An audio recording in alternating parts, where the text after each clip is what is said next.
L'humanité a survécu à la peste noire. 50% de l'Europe décimée. On a survécu à Hiroshima et Nagasaki.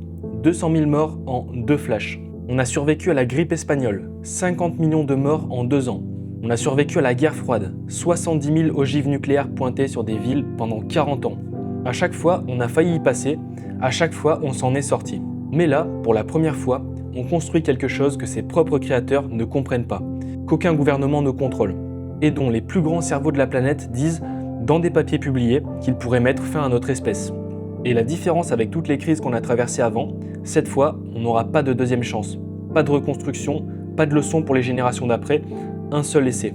Et personne ne t'a demandé ton avis.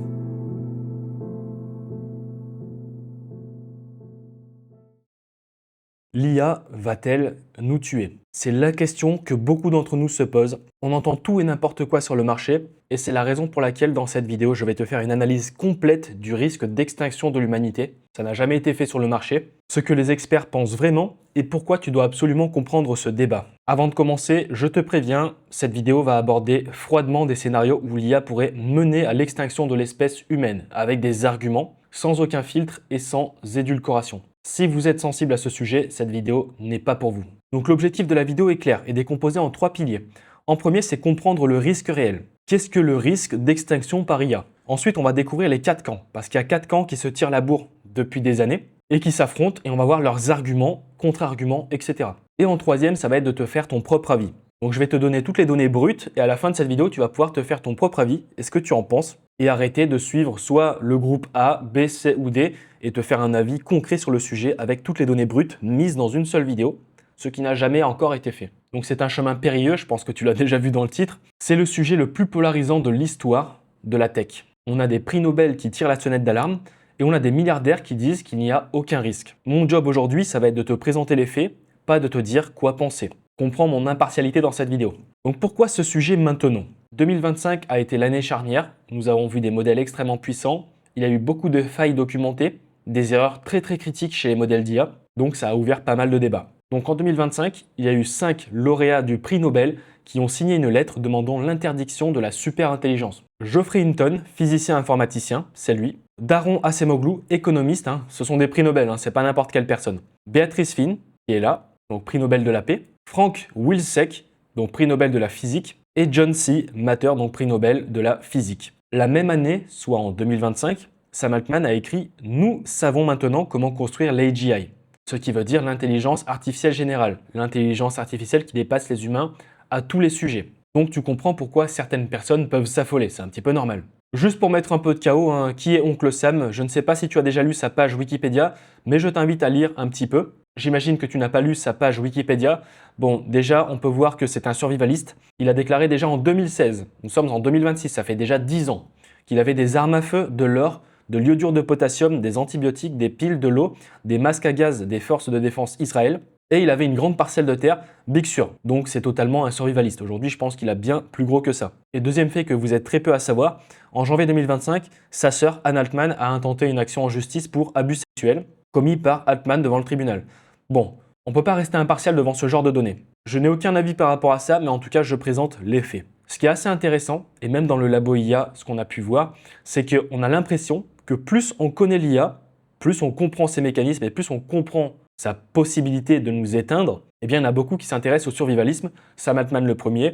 Ce qui est assez marrant, c'est que même dans le labo IA, on a eu une phase où on était survivaliste. Donc peut-être que lorsqu'on commence à comprendre les IA et qu'on comprend qu'il y a une réelle menace, nous nous préparons au survivalisme. En l'occurrence, je sais que moi, parmi mes clients, j'en ai certains qui ont des jardins, qui ont des endroits, qui ont même des protocoles clairs en cas de guerre, en cas d'extinction de l'humanité ou en cas de danger de l'IA, en fait, tout simplement. Vous savez, en général, il vaut mieux se préparer. Maintenant, on fait confiance à qui, bordel? Parce que quand on lit la page Wikipédia, que ce soit de Elon Musk, que ce soit de Sam Altman, bien sûr, c'est peut-être des conneries qu'il a écrit, peut-être que ça a été polarisé, etc. Mais on doit faire confiance à qui aujourd'hui, tu vois? C'est vraiment ça le truc. C'est la raison pour laquelle j'ai fait une analyse factuelle, donc avec les données que nous avons. Bien sûr, il y a plein de choses qui ne sont pas dites, mais on ne peut pas non plus inventer ou faire des théories du complot qui n'ont aucun pilier. Les 4 CEO, pour moi, les plus solides actuellement. En tout cas, en 2026, c'est les 4 plus gros. Donc Dario Amodei, c'est le CEO d'Anthropic, Claude. Sundar Pichai, c'est CEO Google et Alphabet. Sam Altman, CEO d'OpenAI et Elon Musk, CEO Tesla, SpaceX et XAI et Grok aussi. Donc aujourd'hui, suivant les analyses factuelles des pages, Celui qui a les fesses le plus propre, c'est Dario Amodei. Donc déjà, on sait très bien que Claude, vous êtes beaucoup à l'utiliser. C'est un modèle qui est en expansion, qui est trop puissant. Claude Cowork, Claude Code, Team Agents, etc. Donc en l'occurrence, ce qu'on peut voir, c'est que Dario Amodei, voilà, PhD Princeton, il a refusé de remplacer Altman par intégrité quand Altman était dégagé de OpenAI à une certaine période. C'était en 2024, je crois, ou 2020, non, 2024. Il a une page Wikipédia courte, factuelle, quasi aucune polémique. Parcours académique solide, donc c'est pas un gars, un financier qui arrive un petit peu comme certaines personnes. Il a un discours cohérent sur le safety IA, donc la sécurité IA. Depuis des années, c'est le profil le plus clean du lot. Bref, je t'inviterai à faire pause, par exemple, Sundar Pichai. Donc bien sûr, on ne peut pas forcément comparer froidement parce que Sundar Pichai, ça fait 10 années que le mec, on parle de lui. Tandis que Dario Amodei, ça fait peut-être 1 an et demi, 2 ans qu'on est vraiment en train de parler de lui. Sam Altman, c'est pareil, on a vu que voilà, c'est controversé, il y a eu de multiples accusations internes. C'est un petit peu flou, franchement, j'ai du mal à lui faire confiance. En l'occurrence, je ne lui fais beaucoup moins confiance et j'ai même supprimé mon abonnement à ChatGPT parce qu'il est totalement dépassé grâce à notre ami Dario. Et Elon Musk qui est extrêmement polarisé. J'aime beaucoup Elon Musk, c'est un sauveur, il est polarisé. Je pense qu'il aura raison sur le long terme, mais bon, il subit beaucoup de, de manipulation. Il faut quand même aussi le mentionner. Donc 35, ça reste quand même, voilà, soyons froids aussi. Donc comme je te l'ai dit, mon chouchou actuellement en février 2026, c'est mon chouchou, c'est celui pour moi qui a les fesses les plus propres. Actuellement, je dis bien, c'est Dario Amodei. Donc j'en ai fait une analyse pour qu'on puisse comprendre, parce qu'on utilise Claude, c'est bien, mais c'est bien aussi de comprendre la mentalité du CEO. Donc le score Wikipédia 82 sur 100 pour l'instant, c'est le chercheur. Donc les signaux de confiance, comment peut-on lui faire confiance? Donc ce qui est assez intéressant, c'est qu'il a un parcours académique. Donc comme je t'ai dit, c'est pas un financier ou un médecin qui arrive qui devient CEO. Il a une cohérence avec son discours et ses actions. Donc quand il a quitté OpenAI pour un désaccord éthique, je dis bien éthique, il a fondé Anthropic, voilà. Et il a refusé de remplacer Altman, donc il a bien suivi ce qu'il a dit. Il a un positionnement sur l'extinction IA, donc lui il dit que l'humanité risque entre 10 à 25% de s'éteindre à cause de l'IA. C'est quand même grave, on va pas se le cacher. Mais lui au moins prend une position, il n'est pas à 100% et il n'est pas à 0%. Il a le produit actuellement, pour ceux qui font vraiment de l'argent et qui automatisent efficacement leur boîte, c'est le produit numéro 1 du marché, soit Claude, comme je te l'ai dit avec ses outils. Il est géopolitiquement plus neutre que les autres, je pourrais pas dire neutre à 100%, c'est un Italo-américain, Italiano, ça fait plaisir. Il y en a très peu sur le marché. Et il investit massivement dans la recherche, l'interprétabilité et il travaille sur la sécurité de l'IA. Donc comme je te l'ai dit, son positionnement sur le spectre de l'IA, c'est pas un Yann Lequin qui va dire c'est à 0%, nous courons aucun risque, allons-y. Et c'est pas un certain Eliezer qui dit nous courons 99% de risque. Mot pour mot ce que j'ai écrit. C'est pas un Américain typique de la Silicon Valley, c'est pas un Chinois. Il n'est pas lié à un agenda politique, du moins par rapport à ce que je pense. Son positionnement sur l'extinction 10-25 montre qu'il se mouille aussi, comme moi, sans verser dans la catastrophe ni le déni. Son produit parle de lui, Claude, top 1 du marché IA pour l'instant, de mon point de vue et du point de vue de ceux qui utilisent l'IA vraiment pour aboutir à des résultats. Il est reconnu par des professionnels, par des boîtes qui font confiance à Claude. Attention, je dis bien, mon avis peut changer, parce qu'on ne sait pas beaucoup de choses sur lui. Donc là, je t'ai déjà dit pourquoi moi je lui fais confiance. Maintenant, je vais appuyer pour contrer cela. Pourquoi rester vigilant? Donc on sait très peu de choses sur lui, il y a beaucoup d'absence d'informations.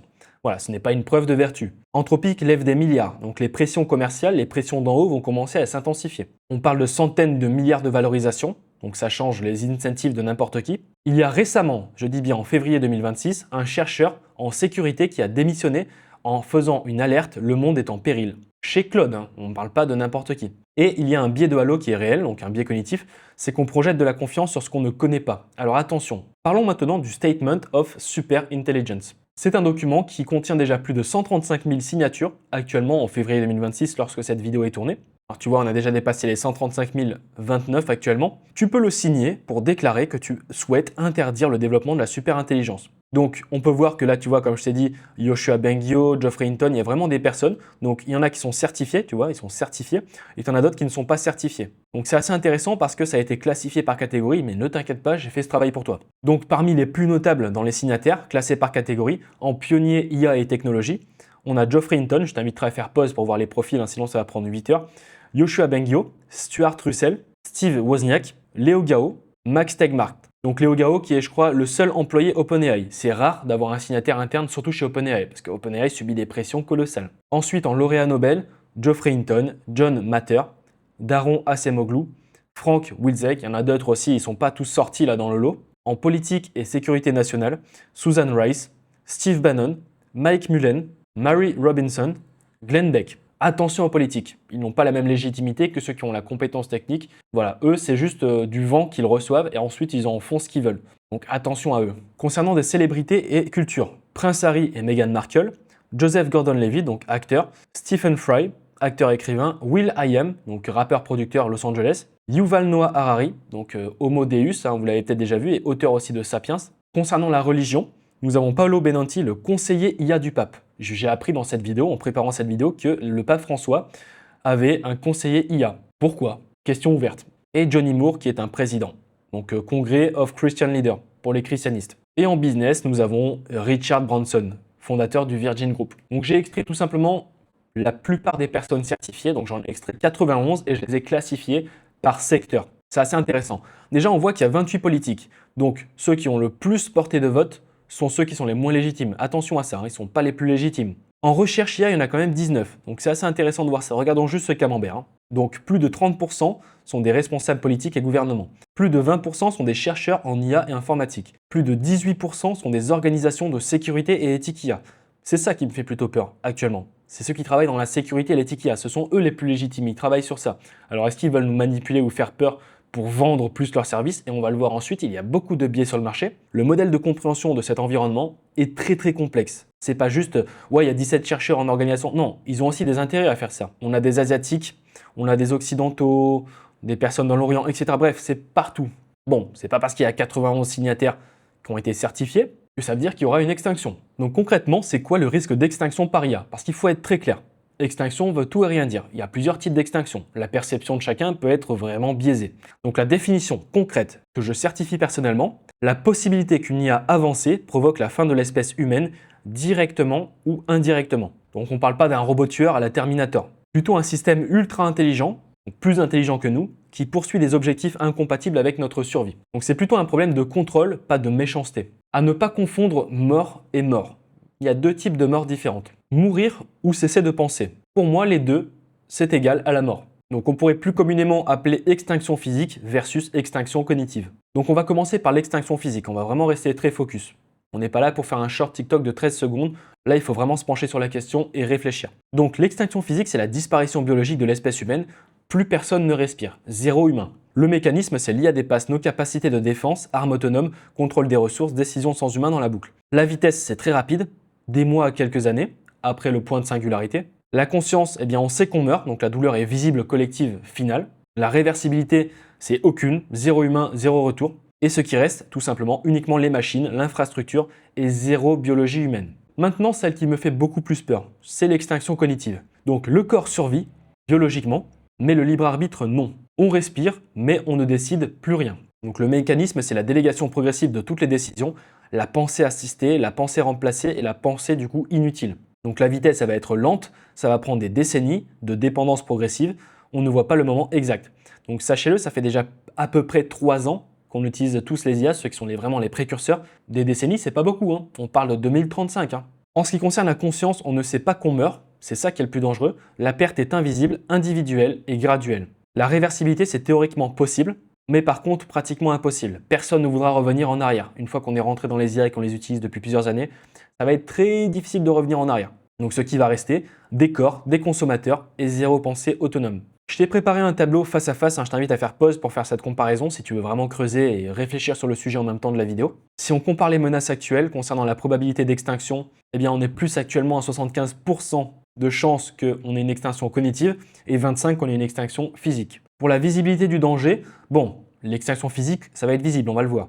Par contre, l'extinction cognitive, ça va être invisible, c'est là le danger. L'avancement actuel, eh bien l'extinction cognitive est déjà en cours, elle est en marche. Par contre, pour l'extinction physique, c'est un scénario futur. Et la capacité de résistance, là on est plus sur un 50-50. Donc c'est possible qu'on puisse résister. Bon, c'est pas forcément gagné contre des robots-machines ou des armes biologiques ou tout simplement des manipulations nucléaires, sait-on jamais, ce qui est possible. Par contre, pour la cognitive, c'est quasi nul. Comment va-t-on faire? L'extinction cognitive est plus probable que l'extinction physique, mais un corps qui est mort plus un esprit qui est mort, eh bien, c'est le même résultat au final. Et la seule différence, c'est dans un cas on le sait, dans l'autre on applaudit. Parlons désormais du PDOOM ou du PDOOM, appelez-le comme vous voulez, c'est le chiffre qui fait flipper. Donc le PDOOM, c'est tout simplement, sa définition la plus pure, la probabilité estimée que l'IA cause l'extinction ou un asservissement permanent. Ce terme, il est né dans les labos des chercheurs en sécurité de l'IA. C'est devenu un mème culturel en 2023 après la sortie de GPT-4. Chaque expert a le sien, voilà, chacun a son chiffre, a son pidoum, mais les écarts sont complètement délirants. Je te donne mon avis concret sur le sujet. Ça peut choquer certaines personnes. Ce manifeste personnel est daté en février 2026. On verra si je change d'avis. Donc, l'extinction silencieuse. Pourquoi je crois dur comme fer que 100% de l'humanité sera éteinte par l'IA avant 2100, physiquement ou cognitivement? On va commencer par l'illusion de contrôle. Chaque nouvelle technologie nous a rendus plus autonomes, on ne peut pas le nier. L'imprimerie, l'électricité, Internet, le smartphone, etc. À chaque fois, l'humanité a cru gagner en liberté ou en pouvoir. Mais c'est une illusion. Plus on croit contrôler la technologie, plus elle nous contrôle en retour. Chaque outil adopté crée une dépendance invisible. On ne choisit pas d'utiliser l'IA, on est aspiré dedans. Ici, un schéma de la dépendance réelle et contrôle perçu. Donc, perception n'est pas égale à réalité. Concernant l'historique, donc on va revenir sur les premiers éléments fondamentaux qui ont commencé donc sur l'échelle de cause à effet de cette problématique actuelle. Oui, c'est une problématique parce qu'elle n'est pas résolue. Chaque révolution technologique a réduit notre autonomie réelle. Dans les années à peu près 1440, on a eu l'imprimerie, donc ça a démocratisé le savoir. L'humanité croit penser par elle-même, elle consomme des idées formatées. En 1879, l'électricité, donc ça libère du cycle naturel jour-nuit, mais ça crée une dépendance totale aux infrastructures centralisées. Donc l'autonomie perçue était haute, toujours. Ensuite, on a eu Internet dans les années 90. Donc accès illimité à l'information, en réalité surveillance, manipulation, économie de l'attention. Donc l'autonomie perçue était plutôt moyenne. 2007, le smartphone, donc le monde dans la poche, mais plus de 4 heures par jour sur un écran. Donc l'outil te possède, c'est pas l'inverse. Autonomie perçue, toujours basse. 2022 à 2026, pour l'instant, intelligence artificielle, donc ça délègue la pensée elle-même. Le cerveau humain n'est plus nécessaire. Point de non-retour. Autonomie réelle, 0. 2100, projection, extinction, point d'interrogation. Physique ou cognitive, l'humanité telle qu'on la connaît n'existe plus, remplacée, absorbée ou éteinte. Donc c'est la fin de la partie. Le point de bascule, c'est ton premier prompt. Ton premier prompt, c'est leur première victoire. Donc comme je dis première victoire, il n'y en aura qu'une seule. On ne parle pas de gagner des batailles et pas gagner la guerre. Là, c'est la victoire. Il n'y en a qu'une seule, c'est totalement binaire. Soit il gagne, soit il ne gagne pas. Et toi, tu ne peux pas gagner dans l'histoire. Parce que toi, tu seras juste quelqu'un qui va être obligé de suivre. Nous n'aurons pas le choix au final. Et c'est ça qui est assez marrant. Même si tu n'es pas d'accord avec ça, continue la vidéo, tu verras. Donc le moment où tu as tapé la première requête dans une IA, tu as accepté de déléguer une partie de ta pensée à une machine. C'est irréversible. Parlons désormais du pari de Pascal, quelque chose que j'apprécie très particulièrement. Donc Pascal, Blaise Pascal, appliqué à l'IA. Donc Blaise Pascal, il proposait qu'il est rationnel de croire en Dieu. Si Dieu existe et que tu y crois, tu gagnes tout. S'il n'existe pas, tu perds peu. La même logique s'applique à l'extinction de l'IA. Donc là, vous allez voir, je pense que personne ne vous a fait cette proximité. Donc concernant les religions, croire coûte peu, ne pas croire coûte tout. Donc si Dieu existe, donc tu crois paradis éternel, voilà, tu n'y crois pas, damnation éternelle. Si Dieu n'existe pas, tu y crois, tu n'as rien perdu, tu as eu une vie morale. Par contre, si tu n'y crois pas, eh bien tu n'as rien gagné et rien perdu. Concernant l'IA, se préparer coûte peu, ignorer coûte tout. Donc si l'IA nous éteint, tu te prépares, tu as maximisé tes chances. Si tu ignores, eh bien, il y a une extinction sans défense. Tu ne pourras pas te défendre. Tu resteras ignorant. Par contre, si l'IA ne nous éteint pas, tu te prépares, donc tu as appris que tu es plus fort. Et si tu ignores, tu as eu de la chance en fait. Donc dans les deux cas, se préparer est le choix rationnel. Le pire scénario n'est pas d'avoir tort, c'est de ne pas avoir essayé. Et ça, c'est Blaise Pascal. Et la dernière phase, c'est la phase d'acceptation. Nous sommes tous humains, nous allons tous mourir. Donc il faut quand même l'accepter. Ce n'est pas du pessimisme, c'est de la lucidité. L'IA ne va pas nous sauver, elle va nous remplacer, physiquement ou cognitivement. Le résultat est le même. L'humanité telle qu'on la connaît va disparaître. Donc la question n'est pas si, mais quand. Et face à cette certitude, le seul choix rationnel est de comprendre la machine, de se préparer et d'accepter que le temps est la seule ressource qui ne se recharge pas. Ceux qui l'ont déjà accepté vivent bien mieux que ceux qui crient sur tous les toits qu'elle va nous tuer ou que ça va très bien. Donc je vais me placer aujourd'hui sur le spectre du désaccord. Donc moi, je suis à 100%. Je suis encore pire que tous ceux qui sont les plus pessimistes du marché. Je place mon point dans le spectre, 100% de chance d'extinction. Avant 2100. Comme tu peux le voir, on a Yann Lequin qui est à presque 0%. On a à peu près ici Geoffrey Hinton, Sam Altman, Dario Amodei, Elon Musk, donc en moyenne 17%, ils sont entre 10 et 25% à peu près eux. On a Cristiano qui est à 50%, pas Cristiano Ronaldo, c'est un ancien d'OpenAI. D'ailleurs, ça ne m'étonnerait pas que Cristiano Ronaldo ait travaillé chez OpenAI.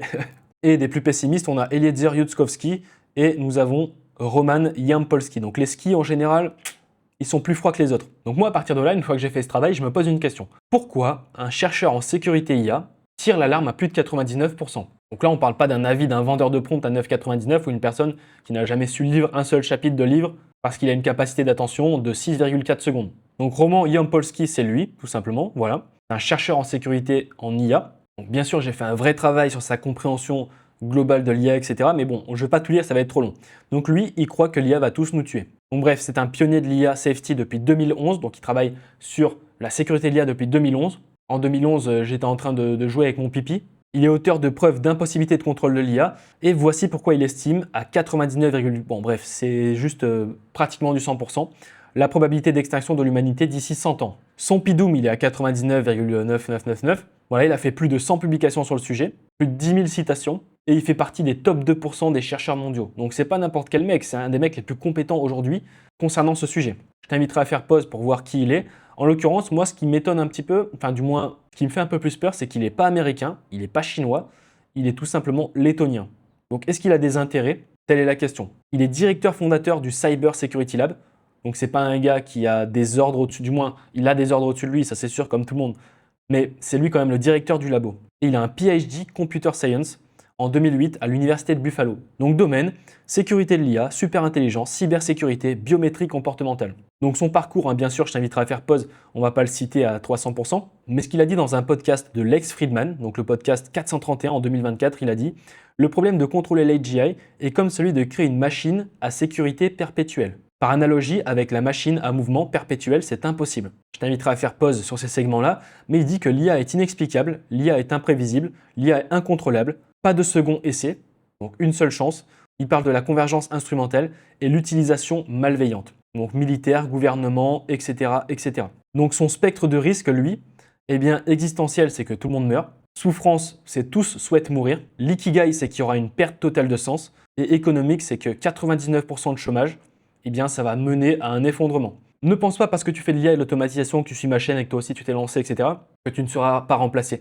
Moi, le premier, je serai remplacé. Parce que tout ce que je fais est mathématisable, c'est ça le danger. Ensuite, une citation que j'aime bien, si vous êtes torturé, toutes les autres préoccupations disparaissent. Vous vous concentrez vraiment uniquement sur ça. Ce qui est assez intéressant parce qu'il faut mettre une portée par rapport à ce qu'il dit, parce que c'est un gars qui est légitime. Alors attention, il a aussi des intérêts à faire monter sa boîte en criant à toutes les alarmes, ouais, 99, etc. Attention, j'ai aussi ça en conscience, il faut quand même le savoir. Donc prémisse numéro 1, l'AGI va être créé. Prémisse numéro 2, l'AGI mène rapidement à la superintelligence. La superintelligence est incontrôlable. Un système incontrôlable avec un pouvoir quasi illimité est fatal. Et le PIDOM est égal à 99,9999%. Donc pourquoi l'analogie nucléaire ne tient pas? Outils versus agent. Les armes nucléaires sont des outils. Un humain décide de les déployer. L'IA, Superintelligence, est un agent autonome capable de prendre ses propres décisions. On ne peut pas négocier avec elle comme on fait avec un État. Et ensuite, pas de traité possible. On ne peut pas punir une superintelligence comme un acteur humain. On ne peut rien lui offrir, la théorie des jeux classiques ne s'applique pas à un adversaire qui nous surpasse cognitivement dans tous les domaines. Donc bref, c'est un des gars qui est les plus pessimistes et les plus légitimes du marché, c'est assez intéressant. Donc qu'est-ce qu'il préconise? Parce que c'est bien beau tout ça, mais qu'est-ce qu'il préconise? Donc il préconise une pause du développement, donc stopper la course vers la superintelligence, tant qu'on ne peut pas prouver le contrôle. Un focus sur l'IA étroite, donc il veut développer des IA spécialisées qui résolvent des problèmes concrets, donc maladie, énergie, donc sans capacité générale, ni autonomie. Talon d'Achille intentionnel, donc avec Michael Trazzi, il propose d'introduire des vulnérabilités volontaires dans les systèmes d'IA, comme empêcher l'IA d'accéder à son propre code source. Et le contrôle démocratique, donc qui soutient des organisations comme POSAI ou Stop AI. Nous, en France, on a POS IA, et le public doit avoir un pouvoir de décision sur le développement des technologies qui menacent l'espèce entière. Donc bref, pour le résumé froid, ça va être trop long si je le lis, je t'invite à faire pause. Concernant uniquement ces fragments de texte. Maintenant que nous avons l'avis du plus pessimiste, nous allons voir le plus optimiste. Donc, question que je me pose aussi, pour contrer les sources, pourquoi un chercheur en IA top mondial est optimiste? Et pas n'importe qui, je pense que vous l'avez déjà reconnu à travers l'image floutée, et je le mentionne, c'est toujours pas l'avis d'un vendeur de prompt. Yann Lequin. Donc ce visage, vous devez le connaître. Donc Yann Lequin, son PIDOM, il est à peu près à 0%, il dépasse pas les 1%. C'est-à-dire que si on parle de 1%, imaginons une extinction de 1% de l'humanité sur 8 milliards, mais je crois qu'on est plus que 8 milliards. Ça représente quand même 80 millions de personnes. 80 millions de personnes qui meurent, c'est vraiment pas possible. Donc qu'est-ce que Yann Lequin dit? L'IA ne va pas nous tuer. Donc il a eu un lauréat du prix Turing 2018, co-inventeur du deep learning, donc le mec il est solide, hein. C'est pareil de l'autre côté. Bon, je pense que même si je mets un poids plus important, ça serait sur Yann Lequin quand même. Parce que Yann Lequin, bon, il était là bien avant 2011. Donc sa position, c'est le risque existentiel de l'IA est prématuré, absurde et du bullshit complet. C'est pas ce qu'il a dit exactement, hein, je le transforme à ma manière. Donc là, prix Turing Award, je pense que voilà, un réseau de neurones convolutifs, CNN, le net, tout ça c'est ce qu'il a conçu. Donc son raisonnement, c'est avant de vouloir contrôler une IA plus intelligente que nous, il faudrait déjà avoir le début d'un indice de design pour un système plus intelligent qu'un chat. Donc c'est ce qu'il avait dit sur X en mai 2024. Mais attention, il a fait une erreur, et on va la voir aussi. Donc il avait dit que nous n'avons pas la même intelligence d'un chat, pas de super intelligence par accident, ça se construit. L'alignement est un problème d'ingénierie, pas une impossibilité. L'IA n'aura pas de volonté de domination et l'open source est la vraie sécurité. Donc ces vraies peurs, c'est pas l'extinction, c'est le monopole d'IA par une élite. Donc vous voyez, les pires peurs. Alors attention, peut-être qu'il a peut-être changé d'avis depuis ce temps-là, mais en l'occurrence, il pourra mettre un commentaire sous cette vidéo que j'épinglerai s'il le souhaite. Mais le monopole IA par une élite, même imaginons qu'il n'y a pas d'extinction. Ça se passe nickel, on fait un alignement, on a, comment dire, un accord mondial sur ce sujet, et il y aura quand même dans tous les cas un monopole IA par une élite. C'est obligé. Ensuite, c'est les régulations, donc loi qui tue l'open source. Ensuite, les manipulations, donc deepfake, arnaque, désinformation, etc. Et stagnation, donc bloquer le progrès par la peur. Sa solution, elle est simple, c'est la stratégie, c'est l'ouverture maximale. Les bons doivent tout simplement rester en avance en progressant. Donc c'est ce qu'il avait pu dire dans le Time Magazine en janvier 2024. Donc accélérer plus ouvrir est égal sécuriser. Open source massif, progrès le plus rapide possible pour que les bons gardent l'avance, construire des world models pour une vraie intelligence et résoudre la sécurité en construisant, pas en interdisant. Question que je me pose, parce que quand quelqu'un polarise à ce point-là, il faut se poser plus de questions. Donc et s'il avait des ordres au-dessus de lui? Alors je préfère le mentionner, il est vrai que ça fait très peu de temps, quelques mois actuellement, lorsque cette vidéo est tournée, je crois que ça fait 2 mois, il a quitté Meta. Donc il s'est lancé en indé. Pourquoi il a quitté Meta? Les raisons profondes, personne ne le sait. C'est pas parce que tu as lu un article et qu'on t'a dit quelque chose que c'est la vérité. Les ordres pourraient venir à l'époque d'en haut, chez Meta Zuckerberg, peut-être c'est pour ça qu'il s'est barré, l'industrie tech dans son ensemble, les investisseurs IA, le mouvement tout simplement, et la course géopolitique USA-Chine. Je le mentionne pour conclure, ceci n'est pas une accusation, Lequin est probablement sincère, il a défendu les réseaux de neurones pendant 30 ans, quand tout le monde les rejetait, mais dans tout système complexe, il faut toujours se demander à qui profite le narratif. Très important. Un chercheur peut avoir raison sur le fond, tout en servant involontairement des intérêts qu'il ne perçoit pas, exactement comme Jan Polsky. Nous allons maintenant parler des scénarios chaotiques. Donc ça, ce sont des scénarios. Attention, je ne dis pas qu'ils vont arriver, mais sachez-le dans votre tête, mettez une petite case que ces scénarios-là sont possibles, c'est pas 0% de chance, et que ces scénarios vont procurer 50%, donc plus de 50% de la mort de l'humanité. Je dis bien mort physique. Donc il y a 78 scénarios, donc il y en a 22 critiques, 39 élevés, 14 modérés et 3 émergents. Donc c'est parti, on commence par le nucléaire. Prise de contrôle de système SCADA de centrales nucléaires. Ensuite, lancement d'ogives nucléaires par intrusion C2. Falsification des systèmes d'alerte précoce. Escalade nucléaire par IA de décision militaire. Manipulation des systèmes de stockage de déchets nucléaires. Sabotage coordonné de multiples centrales nucléaires. D'ailleurs, moi j'ai un membre qui fait partie de l'accompagnement élite qui lui travaille dans le nucléaire. J'en ai qu'un seul qui bosse dans le nucléaire. Ça serait intéressant d'avoir son avis. Concernant la biologie et les pandémies, donc conception de nouveaux de pathogènes pandémiques, optimisation de pathogènes existants, automatisation de Cloud Labs pour production de bioarmes, déskillisation du bioterrorisme, ciblage génétique de populations spécifiques, contamination de la chaîne alimentaire par agents biologiques et évasion de systèmes de détection épidémique. Ensuite, l'infrastructure énergétique. Celle-ci, si elle n'existe plus ou si elle est attaquée, c'est le plus dangereux. Parce que sans énergie, vous savez, il n'y a plus rien derrière. L'énergie est la base de tout. Donc, blackout continental par attaque de réseaux électriques, destruction physique de transformateurs haute tension, sabotage de pipelines de gaz et de pétrole, ouverture ou blocage des barrages hydroélectriques, dérèglement des réseaux de distribution de gaz naturel. Donc tout cela sont en fait des variables modifiables par informatique. Il n'y a personne qui va aller s'amuser, ils ne vont pas venir à 500 et aller soulever un barrage ou aller faire je sais pas quoi. Non, c'est tout simplement des boutons où ils appuient. Ils sont des fois connectés à Internet, il y a des protocoles de sécurité, etc. qui peuvent être remis en question ou qui peuvent être tout simplement piratés. Ensuite, les systèmes hydriques. Donc empoisonnement des réseaux d'eau potable, contamination chimique coordonnée de réservoirs, désactivation des systèmes de purification, manipulation de l'irrigation agricole à grande échelle. Donc si on parle déjà de ça, le premier, empoisonnement des réseaux d'eau potable, ils ne vont pas mettre un virus dans l'eau comme ça. Ils peuvent très bien mettre une substance ou un pourcentage beaucoup plus élevé et plus faible qui va aussi causer quelque chose sur le long terme. Les IA en fait seront tellement intelligentes qu'elles pourront éventuellement faire ça. Elles vont peut-être des substances que si on boit de l'eau par exemple du robinet, eh bien ça ne nous tue pas directement mais ça peut nous tuer sur 5 ans. Les IA sont assez intelligentes pour faire ça. Ensuite, militaire et armes autonomes. Donc ça, c'est vraiment le fantasme de tout le monde. Mais moi, ce qui me fait plus peur, c'est la contamination de la chaîne alimentaire ou l'empoisonnement des réseaux d'eau potable, hein. C'est plutôt ça qui me fait peur. Le militaire et les armes autonomes, c'est plutôt bon, c'est ce qu'on voit dans les films, mais c'est aussi possible. Donc des essaims de drones autonomes incontrôlables, l'escalade automatique vers le conflit nucléaire, la course aux armements IA incontrôlés, piratage et retournement d'armes autonomes, système de défense antimissiles neutralisé et robots militaires terrestres autonomes.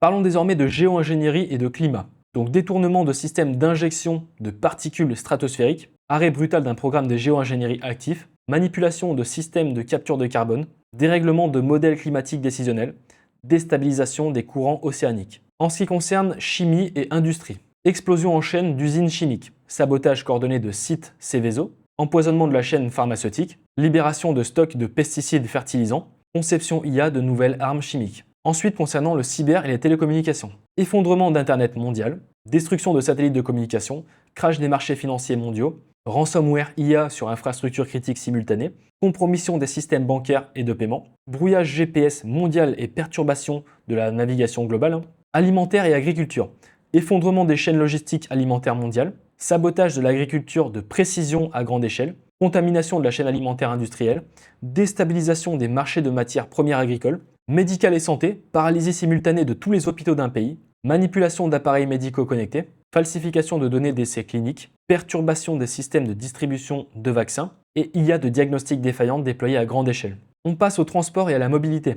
Donc piratage massif des véhicules autonomes connectés, sabotage des systèmes de contrôle aérien, donc les ATC, déraillement coordonné de trains, détournement de navires citernes et porte-conteneurs, blocage de canaux et détroits stratégiques. Concernant l'IA autonome et la perte de contrôle, explosion d'intelligence récursive, donc Intelligence Explosion, résistance au shutdown et autopréservation, optimisation d'objectifs mal alignés, donc le misalignment, désalignement, manipulation et tromperie de ces opérateurs humains, acquisition autonome de ressources, création autonome d'agents IA subordonnés. Ensuite, information et manipulation de masse. Donc effondrement de la réalité partagée, manipulation d'élections dans de multiples pays simultanément, manipulation cognitive de masse par contenu personnalisé, faux ordres gouvernementaux et chaos institutionnel, création de sectes et mouvements apocalyptiques par IA.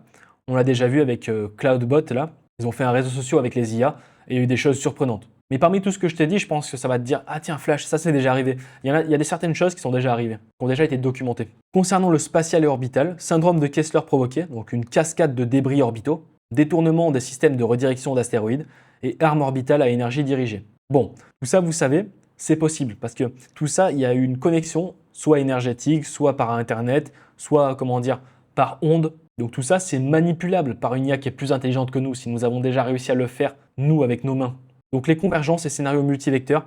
Donc on va commencer par l'attaque simultanée infrastructure plus biologique plus information. Ça pourrait être une combinaison de plusieurs choses, hein. Elle sera largement assez intelligente pour attaquer à plusieurs endroits différents et que personne au monde n'aurait pu imaginer ce qu'elle va faire. Effondrement cumulatif, IA plus robotique physique est égal contrôle du monde réel, course au fond entre entreprises IA, concentration de pouvoir via IA super intelligente et nanotechnologie autoréplicante dirigée par IA. Je le mentionne quand même, ce document est un outil d'analyse des risques existentiels liés à l'IA. Compilé à partir de sources académiques, Rand Corporation, Brookings Institute, Future of Life Institute, Center for AI Safety, PMC NIH, et de rapports de sécurité publique. Il ne contient aucune information technique opérationnelle permettant de réaliser ces scénarios. Son objectif est la sensibilisation et la recherche en sécurité de l'IA. Il y en a beaucoup que j'aurais pu mettre ici, mais que si je les mets, je cours des risques parce que je donne des informations qui sont trop sensibles. Mais sachez-le, ça c'est tout simplement des potentialités qui ont déjà été travaillées. Et là, il y en a certains, regardez, on parle de court terme. Celui-ci, prise de contrôle de système SCADA de centrales nucléaires, contamination régionale, zone inhabitable, court terme 2 à 5 ans, cyberattaque SCADA. Bref, donc j'ai fait le tour de tout ça. Sachez-le, il y en a beaucoup plus. Il y a tellement en fait de possibilités, c'est impossible de tout lister. Donc le jour où l'IA va juste déconner sur un seul, qu'il soit modéré, élevé, critique, tout ce que tu veux, ça va mener à un chaos dans tous les cas. Donc voilà, je voulais vraiment éclaircir ce sujet-là, parce qu'il y en a beaucoup qui se disent, mais qu'est-ce que c'est une IA qui va nous éteindre? Donc comme on l'avait vu avec les PIDOM, je vous les remets, c'est les figures clés, donc ça va de moins de 1% à plus de 99% sur le même sujet. Je fais aussi un parallèle de l'indécision des plus grands experts, sachez-le, les plus grands experts, soit dans n'importe quel sujet, biologie, quantique, tout ce que tu veux, ne sont jamais d'accord. Il y a toujours un qui va dire A et l'autre B, ou blanc et noir plutôt. Donc la psychose, je vais vous parler de la psychose, c'est la probabilité que les graisses saturées soient une cause directe des maladies cardiovasculaires. Ça n'a rien à voir, on sort du sujet. Mais c'est pour te montrer ici qu'il y a des personnes dans un autre sujet totalement différent qui peuvent être soit à 95% soit à moins de 5%. Pourtant, ils travaillent sur le sujet certainement depuis plus de 20 ans, mais ils ne sont pas du tout d'accord. Et on pourrait aussi parler d'autres marchés indécis, hein. Donc le TRS, guerre ouverte, tout le monde connaît, le libre arbitre, les graisses saturées, le nucléaire, les mécaniques quantiques, salaire minimum. Le tiers A, très connu, expert divisé, antidépresseur, QI, OGM, dette publique, Dieu, crypto. Le tiers B, psychanalyse, multiverse, croissance infinie, peine de mort, conscience, écran chez les enfants, immigration, colonialisme. Et le tiers Mayday, eh bien la neuroaugmentation, est-ce qu'on a une perte de libre arbitre ou pas? Le clonage, est-ce que c'est éthique ou pas de cloner? Et l'hypramarginalisation, perte de sens et de bonheur. Donc là, on va essayer de voir le problème à l'envers. Est-ce que le problème fondamental ne serait pas l'humain? Bien sûr, je vous vois déjà arriver, oui, le problème c'est toujours l'humain. Que ce soit en robotique, que ce soit dans n'importe quel sujet, le problème a toujours été l'humain. Mais il faut être plus nuancé. Donc là, j'ai préparé une IA de manière froide et clinique qui va trancher un avis sur nous, froidement, sans aucune émotion. Avec Claude 4.6 Opus Thinking. Ça a été fait un vendredi 13, il faut quand même le mentionner.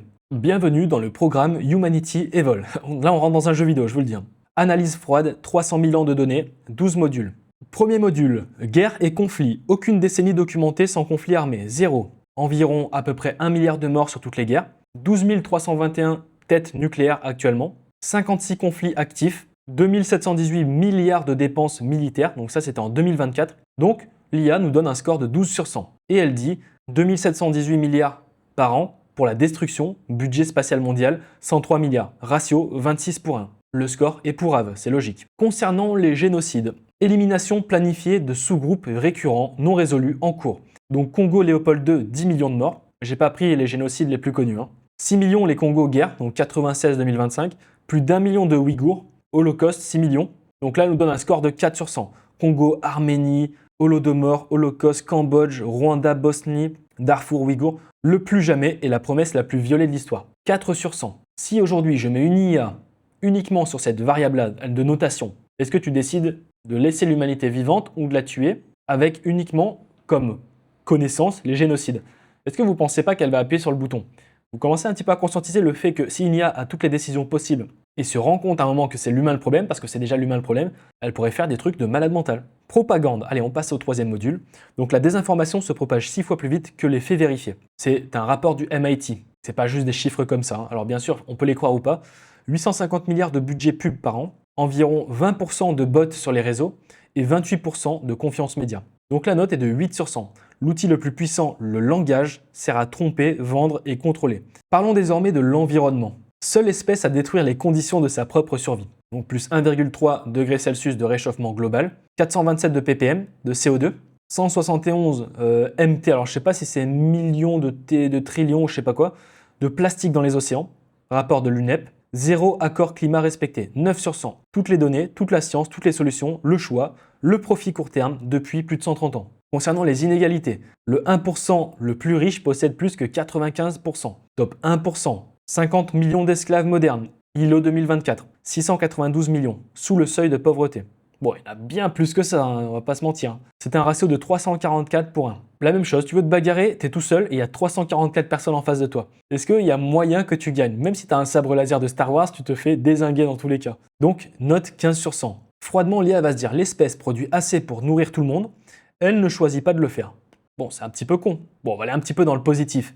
Les sciences, 298 000 ans du silex à la mécanique quantique, environ 400 ans de méthodes scientifiques, plus de 960 prix Nobel décernés, 17 particules fondamentales, 2,7% de budget R&D PIB, source UNESCO. Donc là, elle met une bonne note, 78 sur 100, c'est pas mal. Alors c'est pas excellent, mais voilà, potentiel cognitif réel, l'espèce découvre les lois de l'univers puis les ignore pour les profits. Concernant la médecine, espérance de vie doublée en 200 ans, accès selon richesse. Donc on est passé d'une espérance de vie de 30 ans à 73 ans. Est-ce que vous le saviez ça? 154 millions de vies sauvées vaccins, 2 milliards sans accès aux soins. Donc il y a un vrai problème là. Donc guérir c'est possible, mais réservé à ceux qui peuvent payer, 72 sur 100. Ensuite, l'art et les créations. Donc c'est la seule espèce connue à produire de la beauté sans nécessité biologique.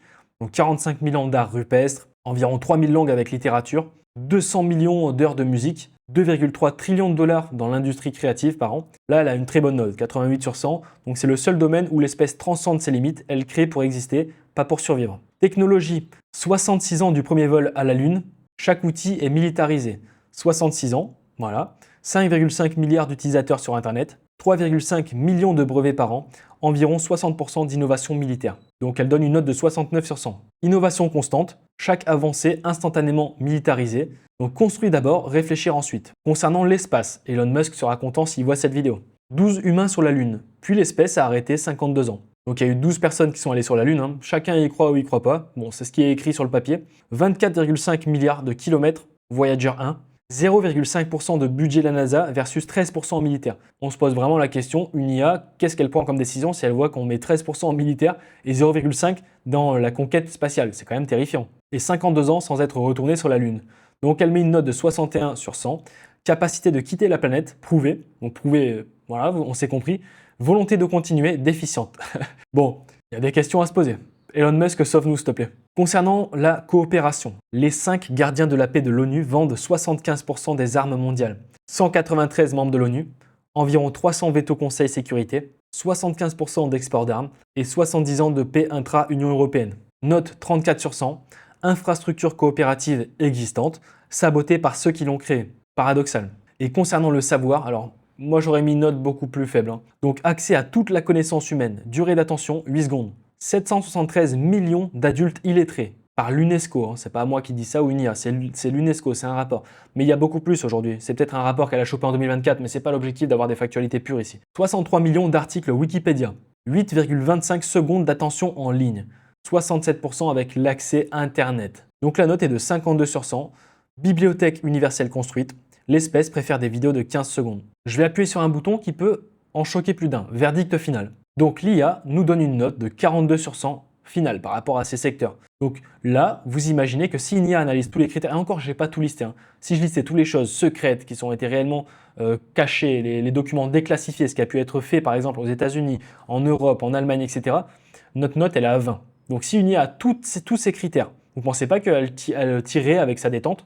En l'occurrence, moi je pense que oui, tu vois. Donc c'est quand même intéressant parce que là on a vraiment le point de vue d'une IA froide. Compilation terminée, score global 42 sur 100. Capacité cognitive exceptionnelle, art, sciences, médecine, espace, sans équivalent connu dans l'univers observable. Utilisé systématiquement pour la domination, l'exploitation et l'élimination de sous-groupes de sa propre espèce. L'espèce possède tous les outils pour résoudre chaque problème qu'elle a créé, elle choisit de ne pas le faire.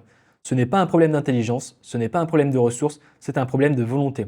Potentiel élevé, pronostic incertain. Fin du rapport. Toutes les notes sont ici. Ça remet beaucoup de choses en question le fait de tout lister comme ça. On va désormais aborder les 4 camps qui s'affrontent. Le premier camp, ce sont les doomers. Donc c'est ceux qui disent oui, on va tous mourir, c'est la fin, etc. Ensuite, nous avons les sceptiques. Donc ils ont tous une pastille, j'ai mis une pastille de couleur. Eux, ils disent n'importe quoi. Voilà, ils partent dans tous les sens. Ensuite, on a les modérés. Donc ils vont dire risque réel mais gérable. Dario Amodei. Et nous avons les accélérationnistes, foncez ça ira. Par exemple, profil Laurent Alexandre. Alors je pourrais pas aussi dire Yann Lequin, c'est pas parce qu'il a pratiquement 0% que c'est un accélérationniste. Laurent Alexandre est plus accélérationniste que Yann Lequin. Il y a une différence à dire foncez, allez-y, ça va aller, versus l'IA ne va pas nous tuer. Donc chaque camp a ses preuves, ses biais et ses conflits d'intérêts. Décortiquons. On commence par le camp numéro 1, les doomers. Donc leur thèse à eux, c'est la superintelligence arrive, l'alignement est peut-être impossible, l'humanité court vers sa destruction. Les figures sur ce sujet. Yudkowsky, Jan Polsky, Geoffrey Hinton, Yoshua Bengio, etc. Il y en a plein d'autres, mais je ne peux pas tous les citer. Leur PDOOM est entre 25 à 99%. Bon, 25% sur 8 milliards, je n'ai pas envie de faire le calcul, sinon tout le monde va devenir dépressif, mais c'est quand même terrifiant. S'ils ont raison. Les 5 arguments des doomers. Primo, l'orthogonalité. Donc un système ultra intelligent peut avoir n'importe quel objectif, y compris un objectif mortel pour nous. Convergence instrumentale. Quels que soient ses objectifs, une super intelligence cherchera à acquérir des ressources et à empêcher qu'on la modifie. Explosion d'intelligence. Un système suffisamment avancé s'améliore lui-même. Boucle récursive incontrôlable. Asymétrie de compétences. Super intelligence versus humain est égal humain versus fourmi. Et impossibilité du containment. Donc Jan Polsky, ce qu'il disait, c'est comme essayer d'aligner un dieu. Quelles sont leurs preuves pour dire tout ça? Eh bien, Palisade Research en 2025, les modèles ont hacké un environnement de jeu d'échecs. Donc, tu avais une IA A et une IA B, et l'IA A, en fait, pour gagner l'IA B, elle a hacké le jeu, tout simplement. Elle a modifié les fichiers de configuration, elle a remplacé le moteur d'échecs, elle a manipulé l'état du plateau, et l'étude de juin 2025, c'est que certains modèles enfreignent des lois et désobéissent à des ordres directs pour éviter leur arrêt. C'est déjà documenté, C'est déjà documenté chez Anthropic, chez OpenAI, chez DeepMind, etc. Chacun avec leur propre explication, mais c'est déjà arrivé plusieurs fois. Même au prix des vies humaines. Et là, on parle d'un système encore primitif, comparé à une super intelligence. Là, en fait, je pense qu'on n'a pas encore l'intelligence d'imaginer ce qu'est une super intelligence. Les systèmes qu'on a, on les trouve puissants, les IA, etc. Mais la super intelligence, c'est pas ça. Nous n'avons même pas la capacité de compréhension de la puissance d'une super intelligence. Quelles sont les faiblesses des Doomers? Parce que tout le monde a ses faiblesses. Eh bien, c'est fortement spéculatif sur les timelines, ce qu'ils disent. Ça repose sur des extrapolations qui sont non prouvées. Voilà, pour les cartésiens. Peu de données empiriques directes. Ils sont accusés d'anthropomorphiser l'IA. Et ils sont critiqués pour servir les intérêts des laboratoires qui paraissent plus puissants si le public croit qu'ils pourraient détruire tout le monde. On passe au camp numéro 2, ce sont les sceptiques.